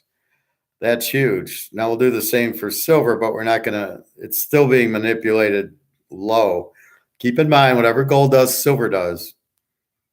Yeah, silver, it's in 6 months, it's up $4, but not really anything to speak of. But that shows you, why is it up so much in 30 days? Who's buying it? I thought it was a bad buy. I thought it's not going to go anywhere. So that's kind of how you have to read it. If COMEX, which is fake, which is all derivative, paper gold is up, what do you think the physical gold's doing? And that's all being done in Russia, China, and India, and apparently Iran, South America, Saudi Arabia, Iran. These oil countries are smart enough. When the shit hits the fan, where's everybody going? To gold, because it doesn't hit the fan. Gold is the fan. So they're doing a reverse Madoff by saying, you don't want to be in it. But when you go to your financial planner, what does he tell you? Buy bonds and stocks. Why aren't I buying gold? Don't ask me that question. You're getting a Madoff answer. Well, gold doesn't do anything. Oh, is it physical gold or paper gold you're talking about? Oh, is there a difference? Yeah, I've got physical gold, not paper gold. That's the problem. You're dealing with idiots, either run by JP Morgan or Madoff or somebody who's not telling you to go into gold and silver because they don't want you in gold and silver. So we're Madoff. Everybody's saying go into Madoff. Look what he's done. And now you've got the track record. You've got the SEC audit. You've got your friends going, I'm in it. I just keep making money. So now there's a trust issue of, well, do I trust my friends actually doing it? But I can't call him and I can't ask him how he does it. So when my brother-in-law told me he was in it and he's making 15% and the best you can do is 5% because interest rates are very low, how are you doing it? You couldn't answer. Well, I'm buying a shopping. It's the guy who does shopping malls and he rents it out. I go, well, what happens if the shopping mall doesn't have any customers? And what if they close? And because everything was going internet. Oh, it'll be there. It's a 10-year, whatever bullshit he gave. And that I just said, you can't make 15% on a shopping mall when all the returns are 5%. You can maybe make 7% in a real estate investment trust, which is basically buying other people's mortgages. Maybe that's what you can do, AKA margin call, but you're not making 15% legally. And so I immediately ran away, just like crypto. Why is crypto up? I can't get a straight answer. I just stay away from it. I didn't buy 1 ounce of crypto or whatever it is, 1 Bitcoin of it. Is it an ounce? Is it a coin? I don't know. I haven't bought shit of Bitcoin because I'd rather have bought the mantle and the ore cards or buy gold, which I know you can't fuck with. Right? I got the mantle card. I got it. I got the card. It's legit, 68. Maybe it's a 10. Maybe it's a 9. Maybe they grade it a 9. It's really a 10. But that's okay. But the gold and silver is gold and silver. And I'm smart enough to realize it's been suppressed. So once it hits market, which I teach you is supply demand, real supply demand, and the price goes to the demand. So again, if Canadian Club, if the demand is $100 a bottle, the price goes to $100. So Canadian Club's going, well, we sold out at 80, we can push the price to 90. Oh, we sold out at 90, we can push the price to 100. Okay, we didn't sell out. Okay, we know we're at our top. That's how you do it, right? You do marketing surveys and you see what the competition's doing. How is Crown Royal? What do they sell for? And are they selling out? And then you kind of get Crown Royal's at 100. I'm going to be 99 or 98 because this is competition. This is America. This is Austrian economics. We're competing. I can do it. This isn't Monopoly, JP Morgan style. So that's how you set the price. But in gold, they keep buying, right? So this is at $10 and they can't keep this on the shelf. Well, why wouldn't they raise the price to 20? No, it's still at 10. Well, that's what gold is. Gold's now it's not even physical gold, but the gold price just hit 1900.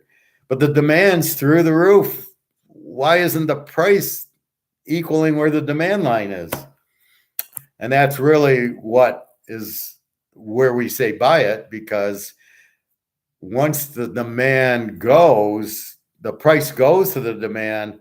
That's where I come up with 50,000 conservatively based on $10 trillion being printed. And you're totally fucked up the value of the dollar. The value of the dollar is gone. They just don't know it yet, right?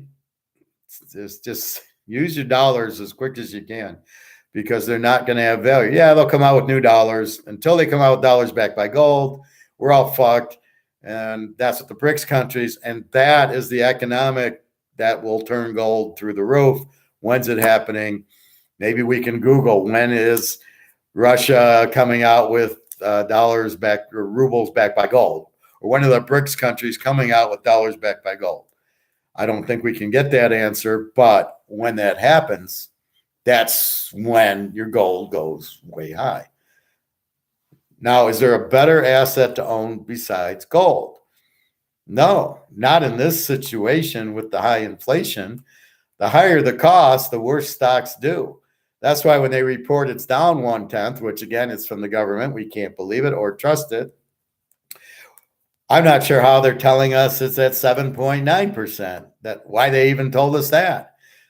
Like, is that figure real? But why would they even say it? Why didn't they say, inflation's at 2%?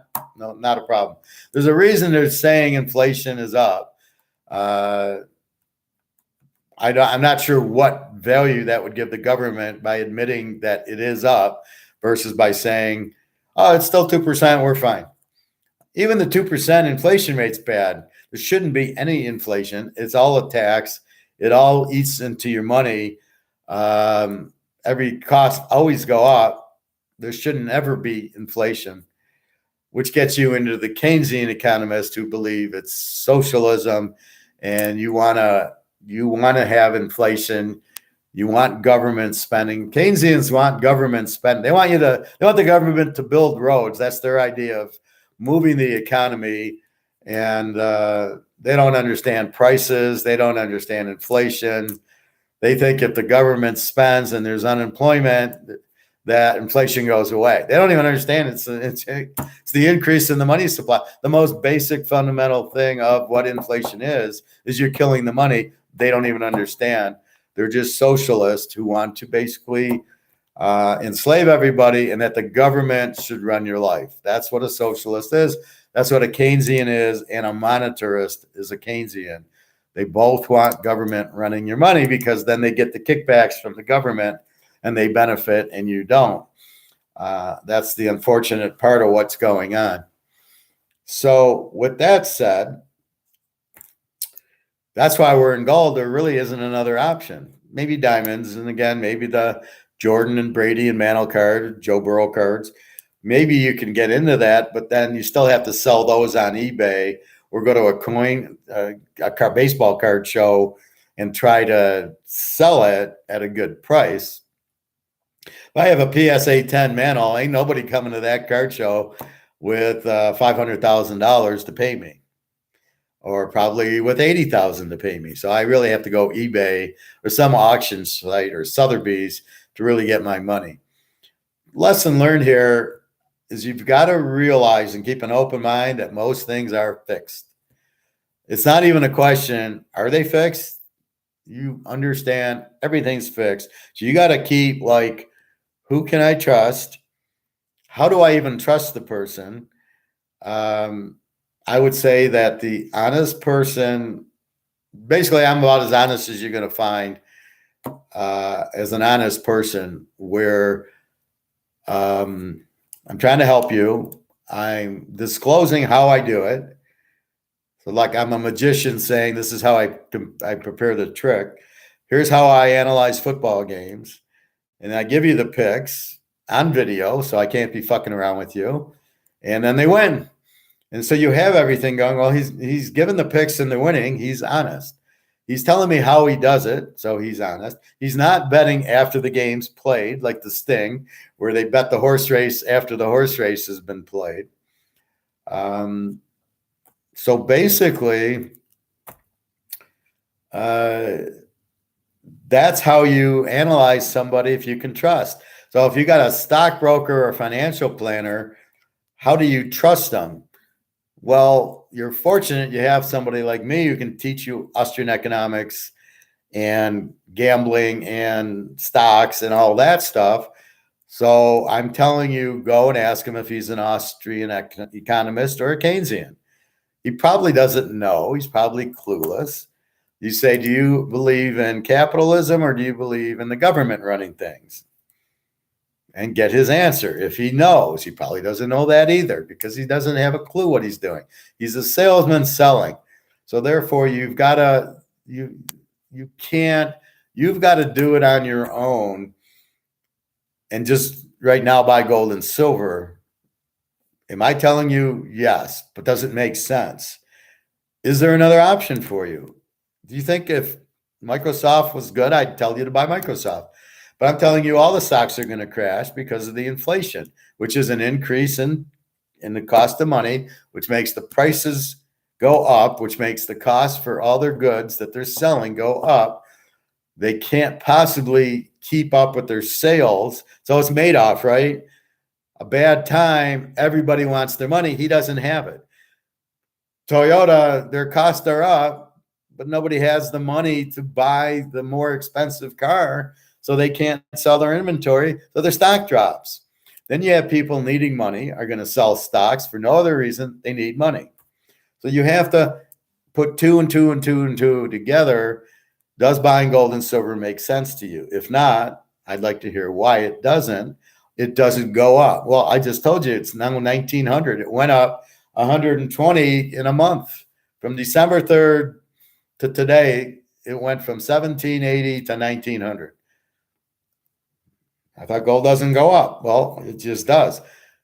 It's real money, and the fake money, the paper money of all these currencies are going broke.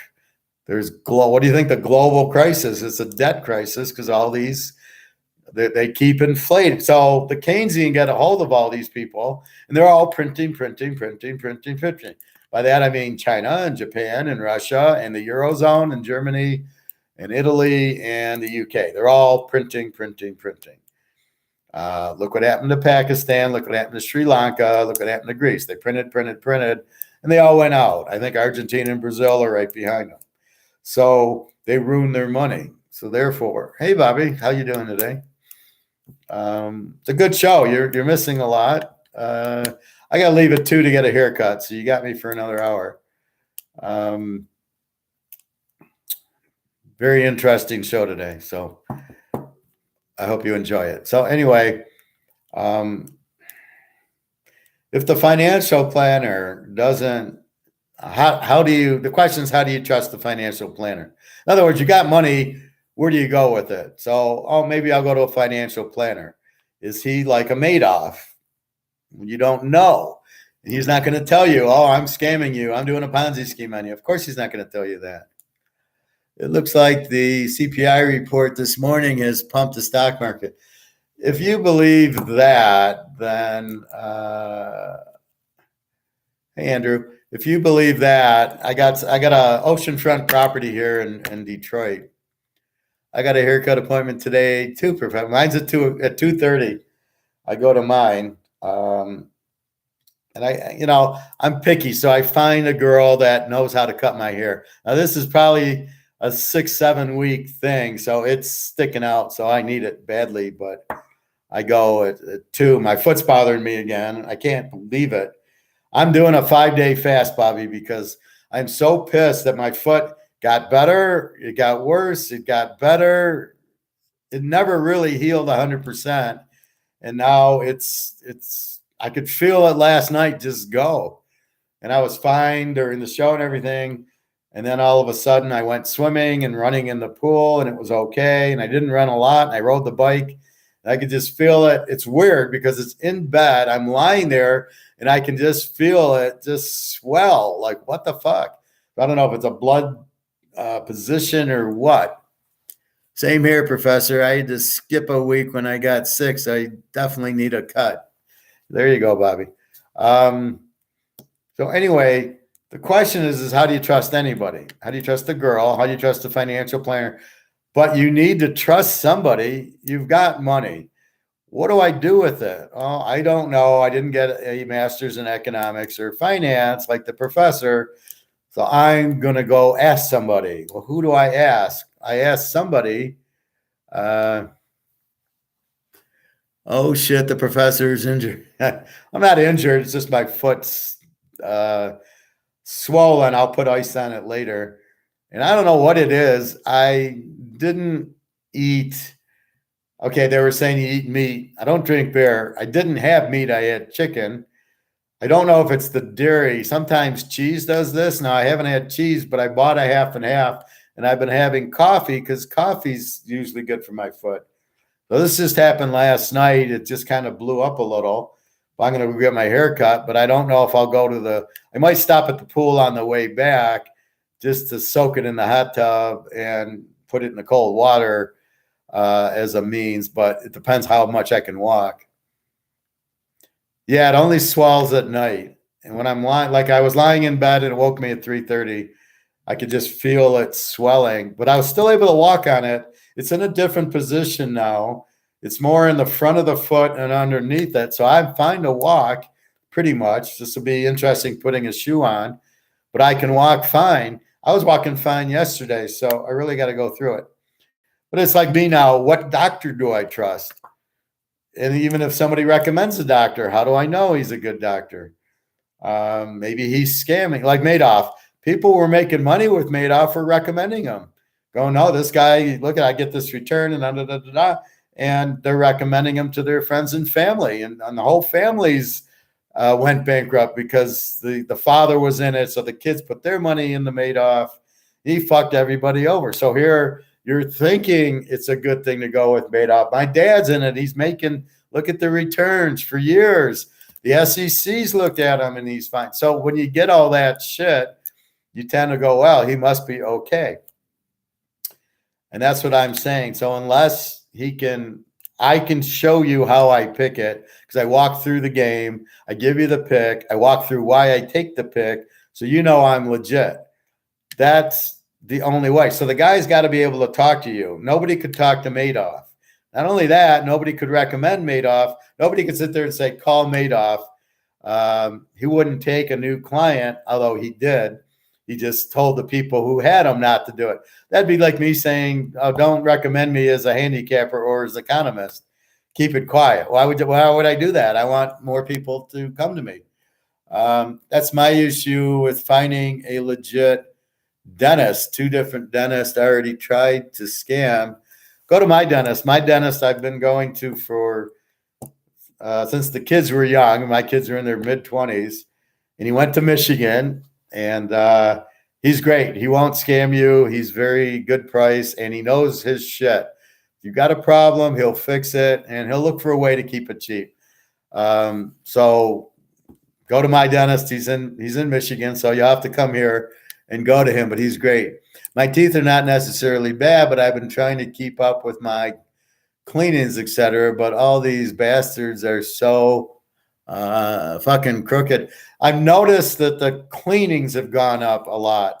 My cleaning used to be $40-$50. Last time I went for a cleaning was $150. I looked at my dentist like, are you fucking kidding me? $150. He says, well, my costs have gone up. See, he's living in the lie that because his costs go up, he can charge other people with the cost. And maybe the dentists get their collusion and they all call each other going, okay, I'm going to charge $150 for cleaning. And it goes around the board and everybody says, okay, that's what we'll charge, which is collusion, which is illegal. But because his costs go up, he raises his price. That's not inflation. That's him raising his price because his costs went up. He doesn't have to raise his costs, nor does he have to take his costs going up. He says, oh, the box of gloves went up. Well, go buy them. Go substitute. Buy your gloves from somebody else. Buy different gloves. Buy cleaning gloves, or you can't substitute your gloves that went up in price. Tell the guy to fuck off. Tell him you're not paying. I mean, that's how you do it. You don't pay the extra and then charge your patients as if the patients are not going to be bothered, and then they're going to look for another dentist who might be cheaper on a cleaning, right? I don't care who cleans me once I get the price. But so that's the problem. So if you got a financial planner, like I said, ask them, where should I put my money? He's going to tell you stocks and bonds, and you're going to say, what's your background? Are you like a Keynesian guy, or are you an Austrian guy? You won't know what you're talking about. More than likely, they're Keynesians. They don't believe the money's going to collapse, so they'll put you in stocks and bonds, and you're going to lose your ass. Then you're going to ask them about gold, and the guy's going to look at you clueless going, oh, gold never goes up. It's a bad investment. There's no return, da-da-da-da-da. FYI, Mr. Bobby, gold hit 1900 today. So doubting Thomas with the gold, it's now 1900. It's up $20. It moved up. I just said this. Let's see. I just went in here, but for you, Bobby, I'm going to redo this. Gold price today is up $22 at 1901, and that's on fucking COMEX. God knows the physical price is probably up a couple thousand. So when I look at it, it's at 1898. It's been stuck at 1898. But when I show you what's happened,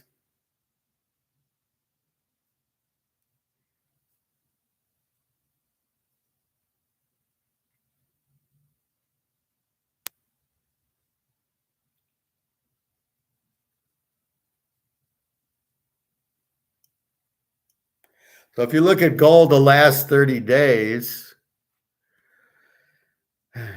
all these ads, if you look at them the last 30 days, it's up $70, right? So now you've waited, and now it's going to cost you an extra $70 to buy your gold. But the point is, why is COMEX going up to 1900 if it's a bad investment and they're keeping the price down? They can't keep the price down anymore. This is the beginning of it, Bobby. They can't keep the price down. Nobody wants to go short. That's why it's been down, is JP Morgan and the guys are betting shorts to keep the price down, are no longer doing it because they know if they are holding shorts, the party's over. It's going to go through the roof. They're going to have all these shorts that they can't sell. They're going to lose trillions of dollars holding short derivatives. So they're not even doing it. So now it's just a one-way elevator, and it's 1900 in COMEX, up 100. So as I read, I bought my silver, my gold. So on December 3rd, I bought 1 ounce of Cougaran for, you can see, $18.74. That's after the $100 premium. So it was going for $17.74. I paid $18.74 on the 3rd of December. It is now January 12th. It is now at 2000. It's now $1,900 for the ounce before the premium. Then you add the premium, it's going to cost you $2,000. So theoretically, I made $125 on the derivative price of gold, but I don't give a fuck about that. All I care about is the physical. But if we're being analytical, Bobby, we have to see that it's gone up $69 in a month. It's gone up $120 since the beginning of December. So you got to go, what's going on? Why is it going up? Silver will go along with it, but it hasn't started yet. But silver moves faster than gold. So as gold keeps going, all of a sudden silver is going to get too expensive. Everybody runs into silver, and there it goes. So silver's going to be right with it. Don't worry. Silver's 23. It's been up $4 in the last 30 days. But right now it's gold. And again, people didn't believe Madoff was crooked, and the SEC didn't even investigate. They investigated and just said, hey, he's Madoff. It's fine. That's how they investigated. They didn't even get into it and say, show me how you're doing it. They never did it. So that's the problem. Silver moved to, or is it still Dragnet? It's about still 24. Don't worry about it. But it's the gold on the COMEX is up. The silver's going to follow. So that's my point, but you can see it's starting. So when you say, well, gold doesn't move, well, it just moved $120 since the beginning of December.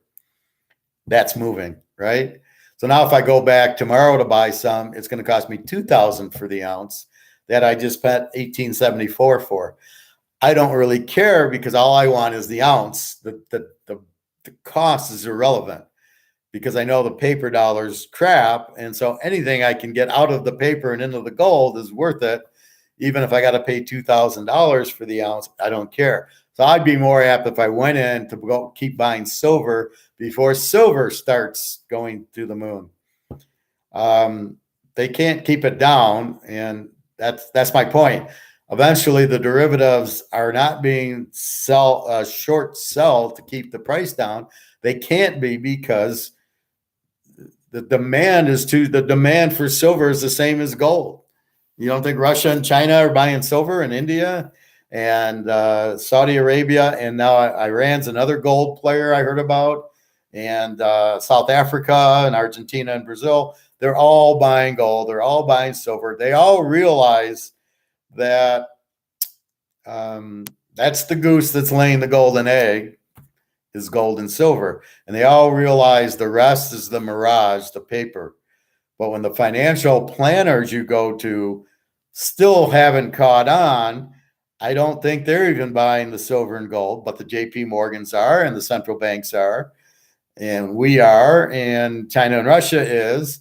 So as soon as they announce, so what happened to Madoff was the 2008 crash. Everybody needed money. They said, give me the money. He obviously didn't have it. So therefore, he couldn't give them the money because it was all a Ponzi scheme. He only gave them new money. There wasn't any new money coming in. Everybody was pulling at the same time. That's how you end a Ponzi scheme, because the Ponzi scheme is only good if you get new money. So in this situation, gold is certainly not a Ponzi scheme, neither is silver. The portfolio managers or your whoever's your financial planners are too stupid to understand gold because they haven't been taught it. What do? Well, we put you in stocks before, we'll keep you in it. Bernie Madoff couldn't be crooked because look, he's a big wig and he keeps returning 20%, never losing. How do you never lose a stock? I mean, and people actually bought that. There was one guy who was trying to sell his clients. He was trying to be a competitor for it, the guy in Boston. And he goes overseas and he's trying to sell his stuff, which he tried to reverse engineer from Madoff's. But he says Madoff's is a scam. He points out 30 things and sends it to the FCC, who ignores it.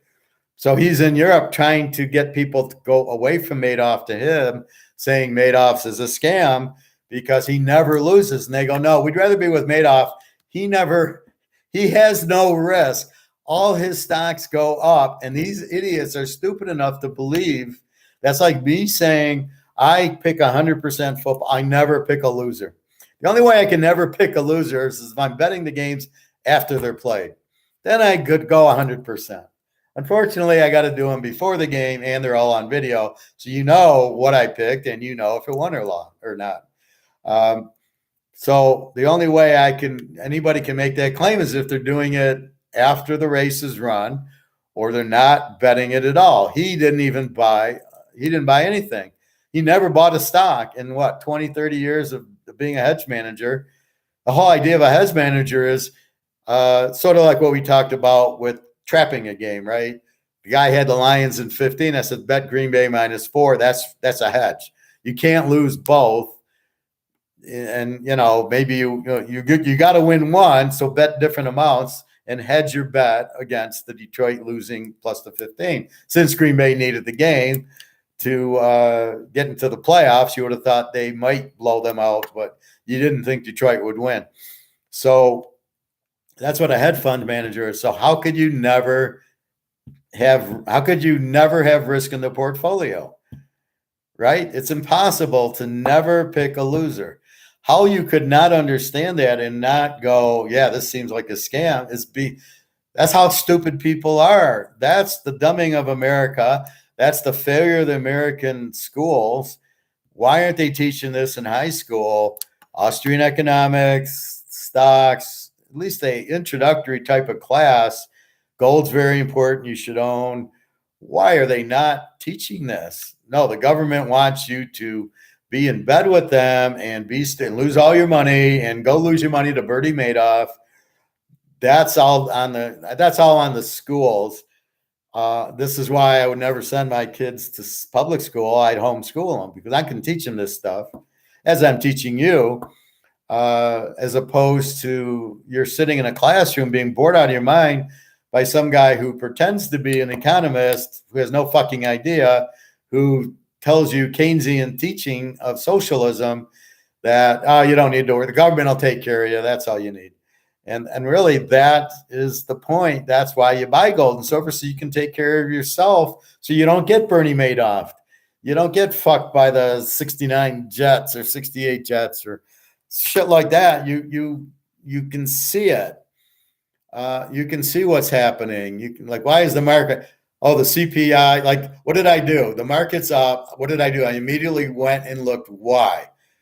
And I'm saying it's phony as shit. That's not the real reason, Bobby. When they say the CPI went down 0.1% from 7.9 to 7.8. That is not why stocks went up. Stocks went up because JP Morgan and the boys printed more money to buy the stocks so they can make money on it. It's got nothing to do with me or you. It's got nothing to do with me or you buying stock. Me and you could have bought 20,000 shares of Amazon today, and that would not have made the market go up, right? Or we could sell 20,000 shares, and that would not make the market go down. It's the institutional investors, the scammers, the JP Morgans, the Madoffs, the Larry Finks, the guy who's selling millions of shares or buying millions of shares are the ones, and that's not even, they're not even moving it, they're moving it fakely. So I don't really understand that at all. What the hell they're, that's the magic trick, right? The magic trick is, look at my right hand, my left hand does the trick. The stock market's up. The stock market's up. We need a right hand. Why? That's the trick. Is it went up? Why? Oh, we'll say it's because the CPI index, which is phony in the first place, is down 1/10. So look at inflation's under control, and therefore go buy stocks. You got to be, who in their right mind is buying stocks because of the phony CPI number went down 0.1%? Like, oh, that'll fix it. No, you're not fixing inflation. It's not happening. You can't do it. It's going to keep, you've killed the value of the dollar. It's going to keep prices going up because the value of the dollar has gone down, and you can't raise the value of the dollar. The only way is to strengthen the dollar by putting it on the gold standard. So if you don't back the dollar by gold, you're not strengthening the dollar. Raising interest rates, how does that strengthen the dollar? You've already printed $1 trillion. Raising interest rates, you still have printed $1 trillion. That hasn't gone away. Inflation's not going anywhere. Plus, you're not including food, gas, and rent in your equation. Well, I know food's jumped up. Fucking eggs, I'm paying $4.50 for fucking 12 eggs. Milk, well, I don't buy milk, but a lot of the stuff, even my yellow and red peppers are $1.98 now a piece. Oh my God. And just a lot of stuff. Go buy Surly chicken out of the deli counter. $7.99 is now $10. The rotisserie chicken I bought is up to $9.99 from $7.99. I mean, just shit like that. Now I know what they're doing with the chickens, that there was a bird flu or something. They had to kill a bunch of chickens. So that's why there's a shortage of eggs and a shortage of chicken. So they raised the price because of the shortage, not anything to do with inflation. Again, inflation does not raise prices. It cannot raise prices, and it doesn't. It only devalues the money. So you need more dollars to buy the things, and then maybe the prices go up, maybe they don't. I'm starting to see Oreos at $5 a thing that are sitting on the shelf. All of a sudden, I see a sale, 2 for the price of 1. So now if you buy 2 Oreos, it's really costing you $5 for 2. It really lowered the price to $2.50, which is my whole point. You cannot, if the market, us, doesn't agree with the price increase, you can't raise the price. So Oreos are up, but nobody's taking the bait, and then they're putting them on sale to get the price down to the market. That always happens. The only time it doesn't happen is the bullshit of when it's a monopoly, and there is no substitute. Heat and air conditioning and electricity and some internet, there's no competition for.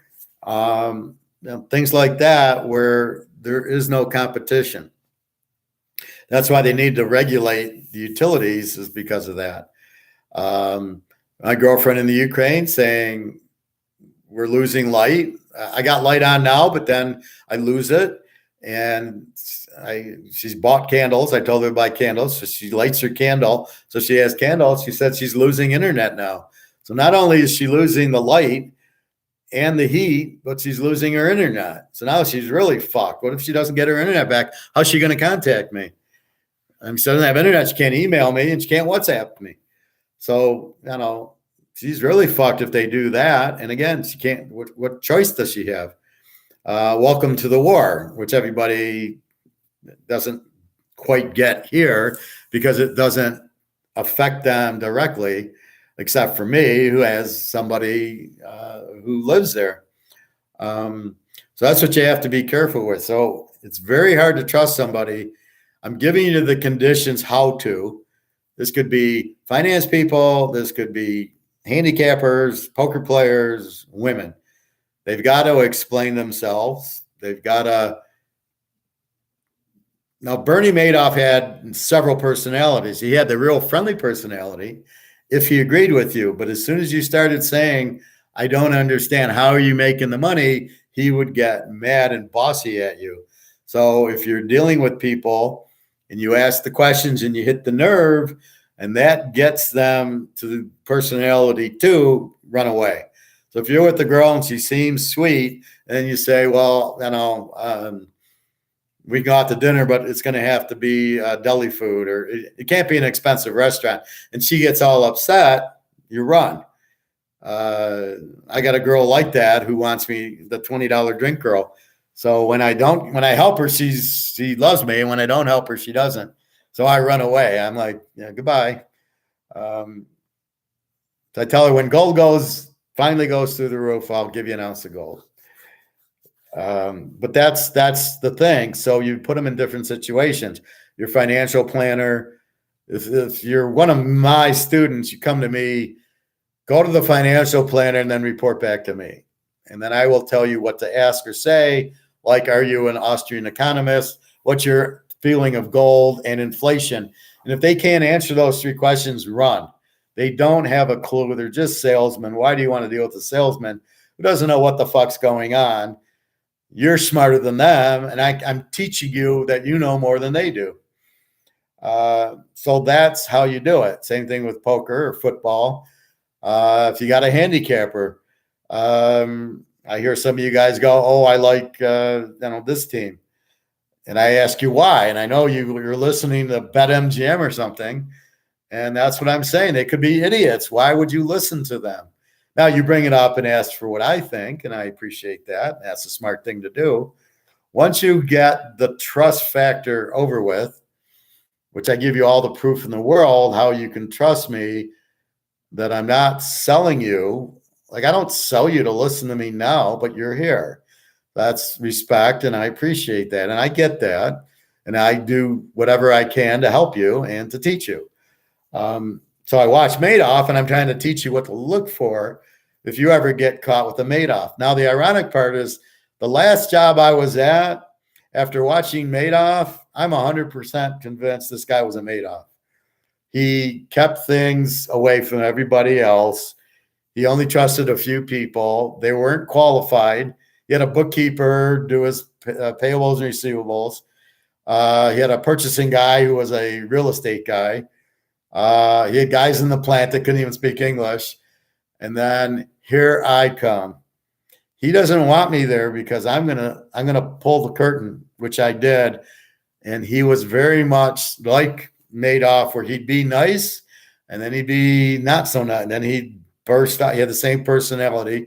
He was cooking his books, but he didn't really want me to see. He was cooking his inventory. So when I finally figured it out, then that's when they let me go, was because I raised the curtain. I just figured that out now. I always thought, why are you letting me go? I'm the smartest guy here. And I couldn't figure out, why are you letting me go? And he said, you didn't do anything wrong. And I tried showing him the inventory, and he didn't seem interested. But now after watching this, now I know why, because I asked the wrong questions, and I discovered the curtain going up, that it was all fixed and it was all Madoff. He did deliver product, but he was, cooking the books. And so I asked the wrong question, and then, we got to let Howard go. That's what really happened, and now I understand it. But it was like working for Madoff. He'd be nice, then he wouldn't be nice. And you can ask questions, he wouldn't give me answers. Just like Madoff's kids, they'd ask him questions and he wouldn't give them answers. Well, that's what happened to me. That's why I like working for Mercedes and Ford and GM. You don't have that Madoff personality. You only have that in these small family-owned companies where the guy has no idea. He even went to UCLA where Madoff went, or where Fink goes. And you have these personalities that are really fickle, that don't help you, that are nice. And then if you hit the nerve, they're not nice. And now you understand. So whenever you see that type of person, run as fast as you can. Don't look back. If it's a girlfriend, if it's a business partner, if it's your financial planner, whoever it is, if you're at the poker table, just get up and run. That's what I did on that, Bobby, where I got up from the table. I was being nice to the guy, saying, nice hand, nice bet. And he wouldn't even respond. I said, fuck you. I don't need this shit. Obviously, there's a problem. So that's why I got up, because I could smell there was a problem. Because I'm real nice at the poker table. And normally I like talking just because I'm bored.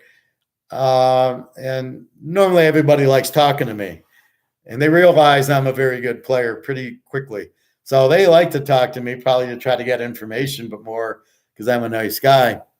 Was that the same job with the woman saying you wanted sex just because you offered? No, this is another one. But Toyota was similar. The Japanese would be nice and then they'd yell. But no, this was the last job I was at. I was a controller for this tooling company that made rollers, like in Ocean's 11 when he rolled the thing on the conveyor belt. That's what they did. It was the stupidest thing. I go, where's the demand?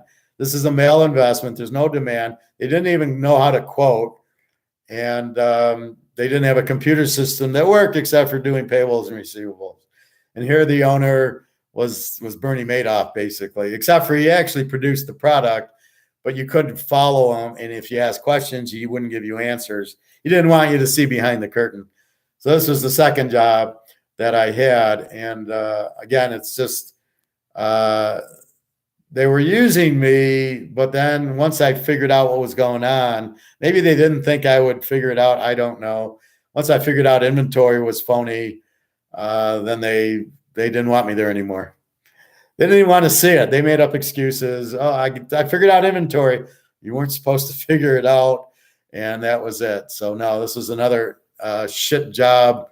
And I'm waiting. I had phone calls this week, waiting. But we'll see. I'm sure it'll come. I'm too skilled. If I can, I'm just going to teach economics somewhere, figure out how to do it online or TikTok or something. Anyway, so that's what happened at that job. But it was a Madoff person where he's nice and then he's shitty. And then the kids are on the payroll. They didn't even show up. They were just on the payroll. So when you start seeing that kind of shit, you run, especially from women, especially whatever you're doing. Financial planners, they don't have your best interest. They want the commissions. Get the fuck away from them. Just buy. It's very simple. Buy gold and silver. There's no risk. There's no tax. They can't take it away from you if you buy physical, and it has to go up. It could be fixed and down, but eventually it will hit the market. And more so than Microsoft stock, you think that's at market? Or Tesla, you think that was at market when it was $500 higher than it should have been? Is there demand for fucking? I'd like to look at Tesla's financial statements and see what his sales were. How much sales volume did you do? Did you do 100 vehicles? Really? And a lot of it was on the IFCOM. So his stock price was based on him selling a lot of vehicles that he hadn't even sold, that there isn't even demand for. So it's really a lot of bullshit. Everything is. But this kind of makes you understand Wall Street's bullshit. The SEC's bullshit.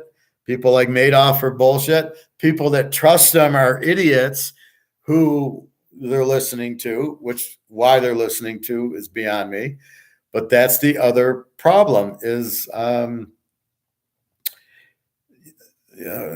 the Joker said it the best, who do you trust? And it's exact here. SEC does an audit and they go, hey, he's fine. And he's not fine. The SEC doesn't do their job.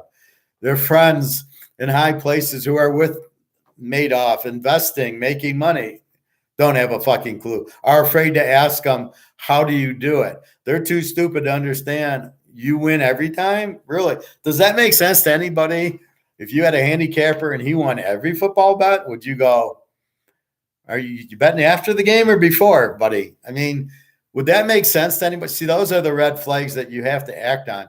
So if the normal percent is 5% and you're getting 15, that's a red flag. How are you doing? How are you getting so much of a percent? And if the answer is don't ask me, then your answer is goodbye, because it isn't real, and what appears to be fake is fake. So if all of a sudden Dallas is a -2.5, and I don't know why, and Tampa goes to a -2.5, the first question is why?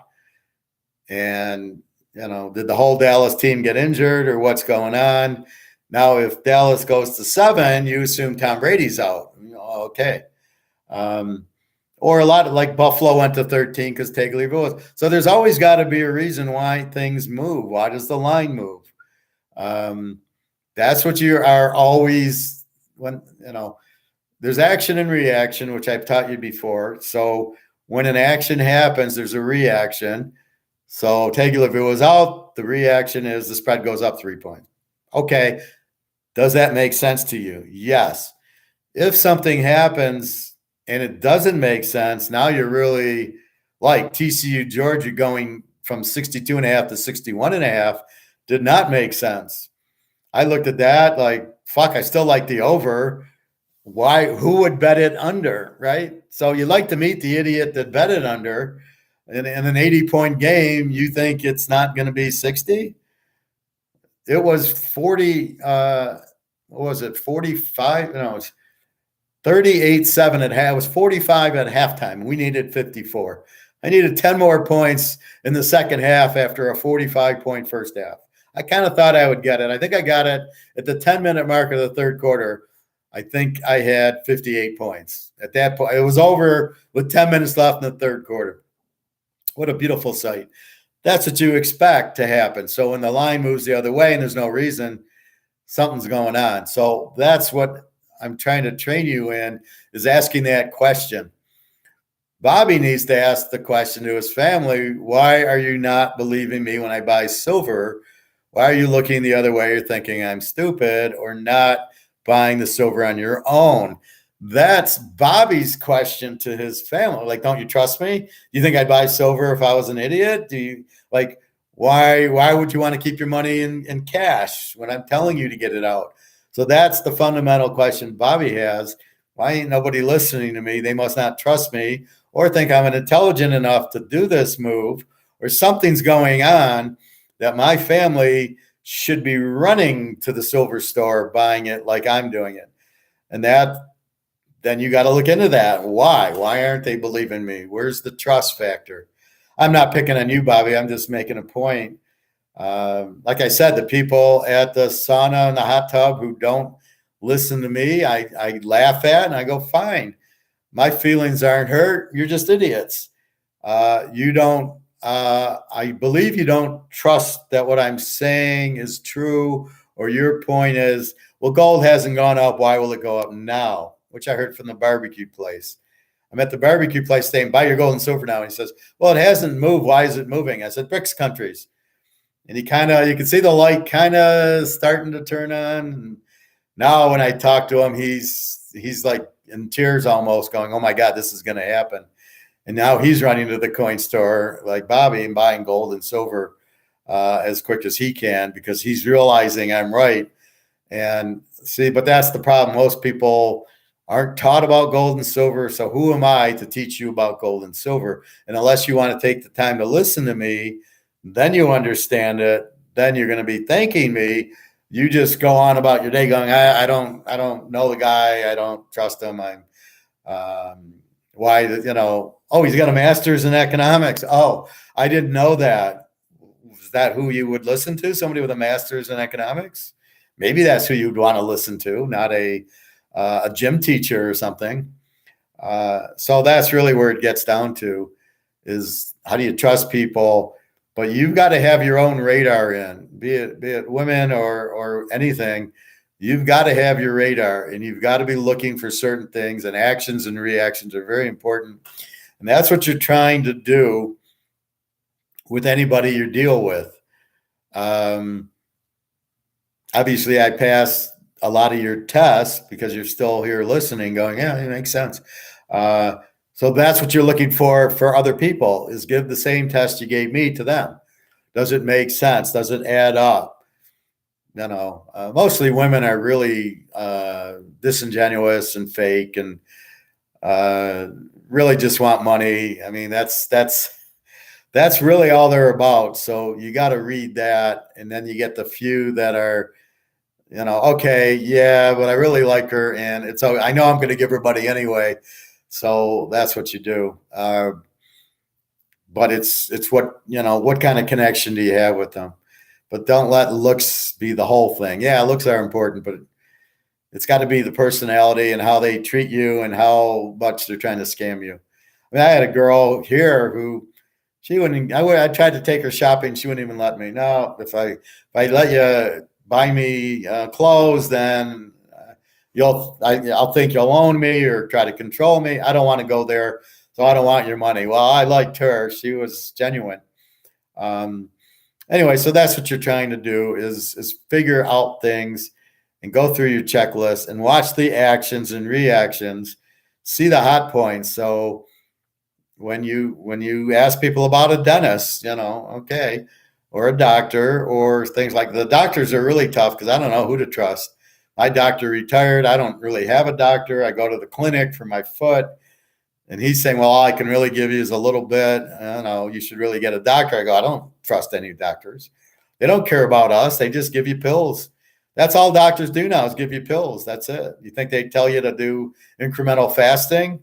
Try eating dinner and then don't eat till lunch. Now, Bobby, for your sake, I'm trying a 5-day fast this week to finally fix this fucking foot because I'm tired of it lingering and lingering, gets a little bit better and comes back. So I don't know if it's diet pop or I don't know. I didn't have meat.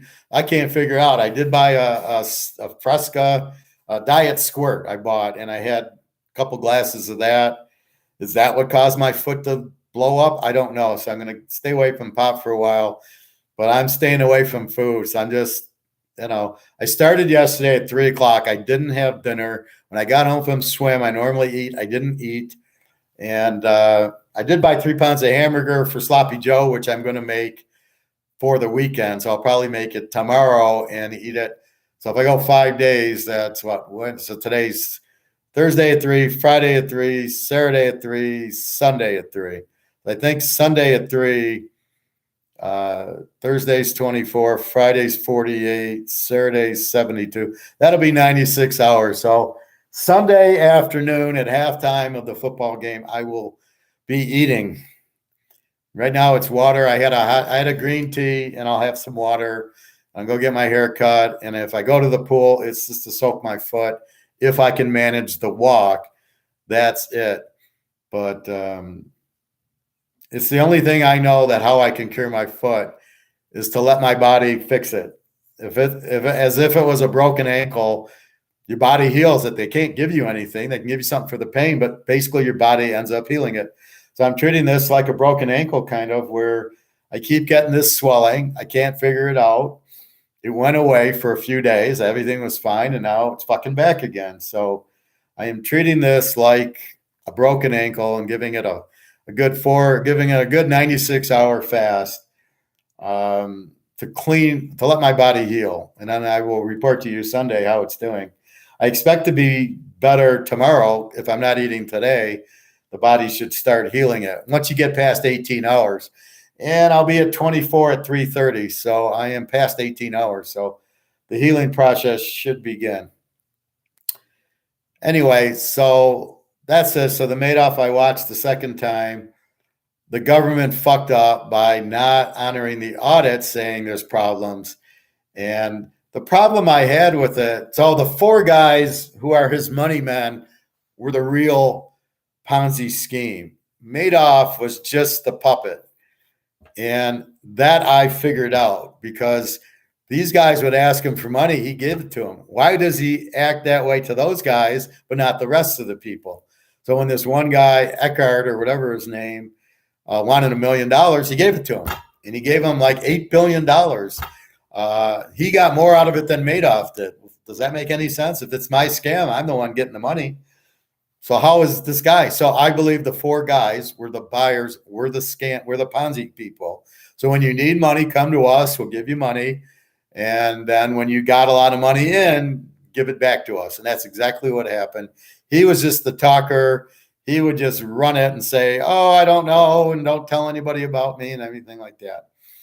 So I think that's what happened. And what I don't like is the poor people.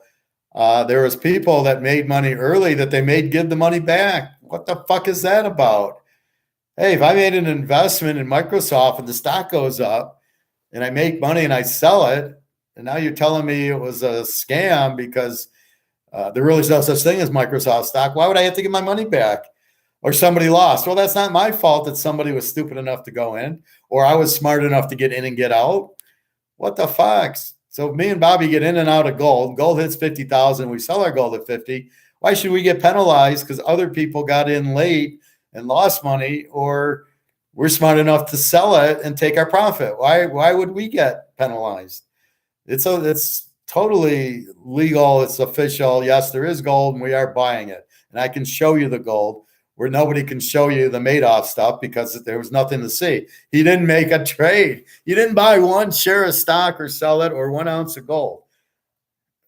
And so all he did was take Bobby's money and give it to Nick. That's all he did for 20 years, and nobody caught on. It's unbelievable how stupid people are. And I'm talking smart people, millionaires, heads of governments, heads of state, bankers.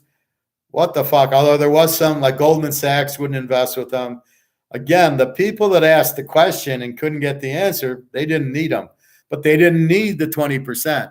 It was mostly retirees and older people who invested in him and got this wonderful 20% retirement income and bought houses and cars and all got fucked with it.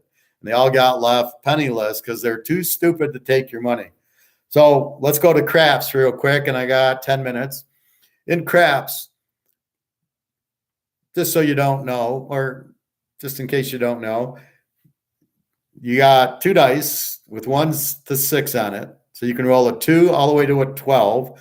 The odds are based on how many. Well, there's only 2 ways to get there's a 1 and a 1. That's it. A 2 and a 1 for a 3 and a 1 and a 2 for a 3. Then it gets to 7. There's a 1 and a 6 and a 2 and a 5 and a 3 and a 4 and a 4 and a 3 and a 5 and a 6, a 2 and a 6 and a 1. So there's 12 ways to hit the 7. So the odds are in favor of you getting 7. So with that said, how do you play intelligently? Well, you play the pass line if the numbers are streaking. If they're throwing a lot of 7s, you play the don't pass line because you're not going to keep hitting your numbers. So let's say it's me and I see he's throwing 6s and 8s. I play the pass line and the 6 and 8 hit, and I play them with the odds. And I got the odds. So I got a $20 bet with $40 of odds behind the line, hoping the guy throws the 6 again. So 6 is the point. And they're hitting the 5s and the 9s and the 8s, and I'm making money there. Now, if I was a Madoff person, I would leave the money out there and never take it down. And you know what would happen eventually? The 7 out. And once the 7 hits, all those bets lose because you're betting against the 7, and that's your odds. So if 6 is my point, so I roll the 6. That's my point. So if I'm sitting there, my bet is the 6 will hit before the 7 hits. Now odds are pretty good on the 6. You got 1-5, 2-3, a 2-4, 3-3, and then the other way, 3-3, 4-2, and 5-1. You just a 6, you can't hit it. There's no 6-0. So the strategy in craps is as you're making money on the streak, you take it off because you know Mr. 7's coming because the odds are way too strong. He does it. So the longer you keep your money out there, the worse your odds are that here comes Mr. 7. So there has to be a strategic point where you say, okay, give me my money. All right, I've hit 3 numbers. Okay, give me my money because I know 7's coming. And if you do hit your 6, then you can bet them again. And then you restart with your numbers. But you've taken your money back. You've quit a winner, and now you're playing the next round. And the Madoff people never took their money down, right? Take your money down. Say, you know what? I want my money. But they didn't because they thought the 7 would never come. They thought they'd keep getting 20% on their money. It would never end. It's been going on for 5 years. I keep getting 20% because we're getting in new people because they're going, wow, this guy's great. He keeps making 20%. Hey, Joe, let's go in it. Obviously, if my dad's in it and he's a smart guy and he's in it and he says, no, go in. I keep making money.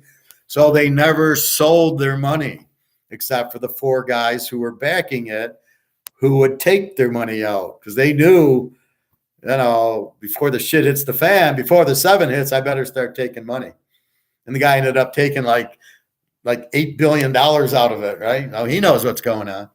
Anyway, so that's what you did. So they kept seeing the 20% return, meaning the 7 never hit. So they're just going to keep going, assuming the 7 never hits. So Madoff is going to keep going 100%. He's never going to pick a loser, and I'm going to get 20% for the end of time. Really? So you think if you play craps, the 7 will never hit? Really? Okay, I got some oceanfront property here in Detroit. It's the Atlantic Ocean. Would you like to buy it? Even though we're nowhere near an ocean, because that's about the brain capacity of a person that would think that.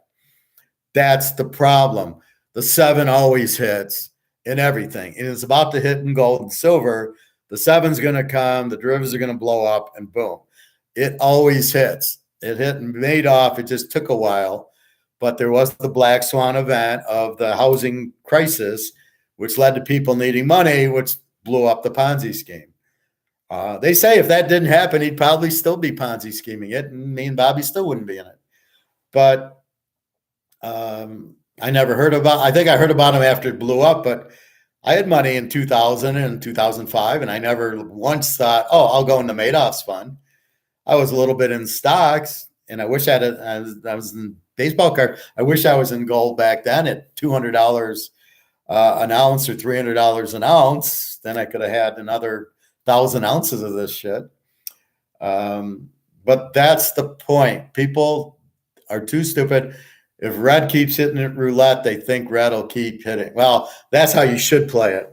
But in craps, the 7 comes out and you lose all your bets. And that's what you try to avoid against. And that's what I teach you in poker and in football. The 7's going to come, right? I'm going to hit a loser. You don't want to have all your money in it. Yes, I picked 5 in a row and you've made $1,000. Please do not bet over $1,000 on the next game. Keep it to 400 or 500 because I know the 7's coming.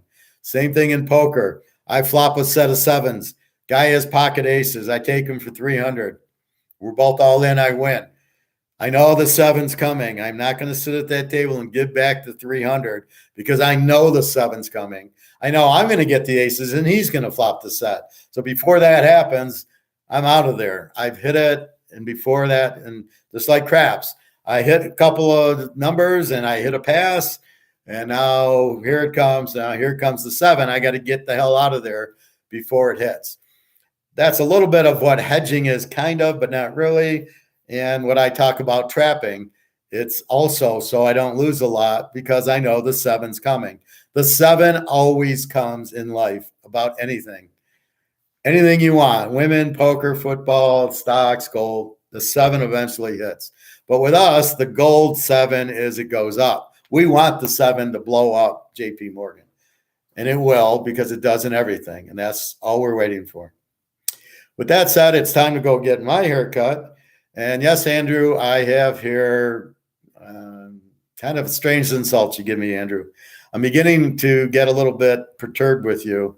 So watch it. I know you're Canadian and you guys all like to insult as humor, sarcastic, but I'm trying to teach here. I don't really need that shit. All right, everybody. So that's what's going on. I've given you the football. The free pick I've given you is Buffalo over Miami. No take. Tagliavoa. I don't think Bridgewater is playing. Buffalo's going to play for the guy in the hospital. 13 down to 7, I think is doable. Buffalo knows they're in trouble. They got Cincinnati next week. I don't see them laying down against Miami. I don't see Miami with the chance here in Buffalo in the cold. It is a playoff game. Buffalo wants the Super Bowl after KC's eliminated them the last 2 years. So look for Buffalo to be sky high here. So take Buffalo, tease it down to 7, and off you go. I do have 4 teams posted and 2 teasers, and I have 1 lock going this week if you're interested. www.teaserking.com. Now, keep in mind, I'm giving you the pick. I'm showing you how I got it, and I'm not Madoff. I'm not actually betting the game after it's played, but before. So, a little bit of humor. Hey, Ryan. Dolphins 29 is a stunner. Okay, good luck with you, Ryan. You want to bet? You want to give me Buffalo and 2 for $1,000? I'll be happy to bet you. I know you're joking because they don't even have Tagliavoa in there, but take care. Have a good day, everybody. I got to get my hair cut. I got a half hour to go, about 15 minutes. All right, Bobby. So the professor's nodding. Nope, it's going to be green tea, and it's going to be my green tea, and it's going to be water. That's it. Nothing, no food gets into my body. And I need it. I need to go into a coma to fix my foot. And basically, I need to flush out the pumpkin pie I had, the ice cream I had, some of the diet pop I had, some of the popcorn I've been eating. I need to flush the carbs out. And the only way to do it is don't fucking eat anything. And then it gets me into that mood. And after 18 hours, which it's already been 18, my photography guys are fixing me.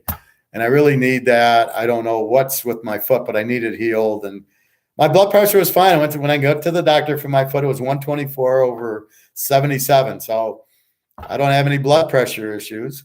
But I don't like the carbs I've been eating. So I didn't know what to do. The popcorn's really in case we don't have food, but I keep eating it. And then I'm eating those little pilafs. I put them in the frying pan with olive oil, and then I eat it with olive oil.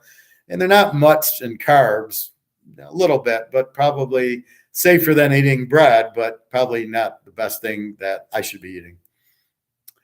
You're welcome, Bobby, anytime. Feel free to get my email. You can email me if you want. Yeah, but basically, you get to the point, you get pissed, you know better, and you're like, okay, I had too much shit over Christmas and New Year's and Thanksgiving saying it's a holiday, and that's how you fuck yourself up. Oh, it's Madoff. Everybody's in with Madoff. Bobby's in it. It must be good at Bobby. That's where you get into the problem. You got to do your own homework.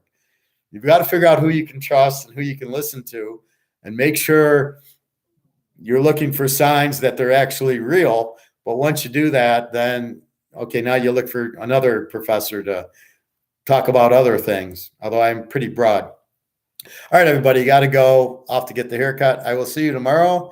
We got football tomorrow, Seattle, Frisco, San Diego, Jacksonville. We'll talk about in the morning and go from there. All right. Thank you very much. Have a good day. www.teaserking.com if you're interested in the lock and the picks. And I'll probably be posting one more pick. So I'll play all 6. Anybody, if Todd wants to play a 6-team teaser, Alex, let me know. We can certainly do that. Okay, everybody. Thank you very much. Be safe. Be healthy. Have a good day.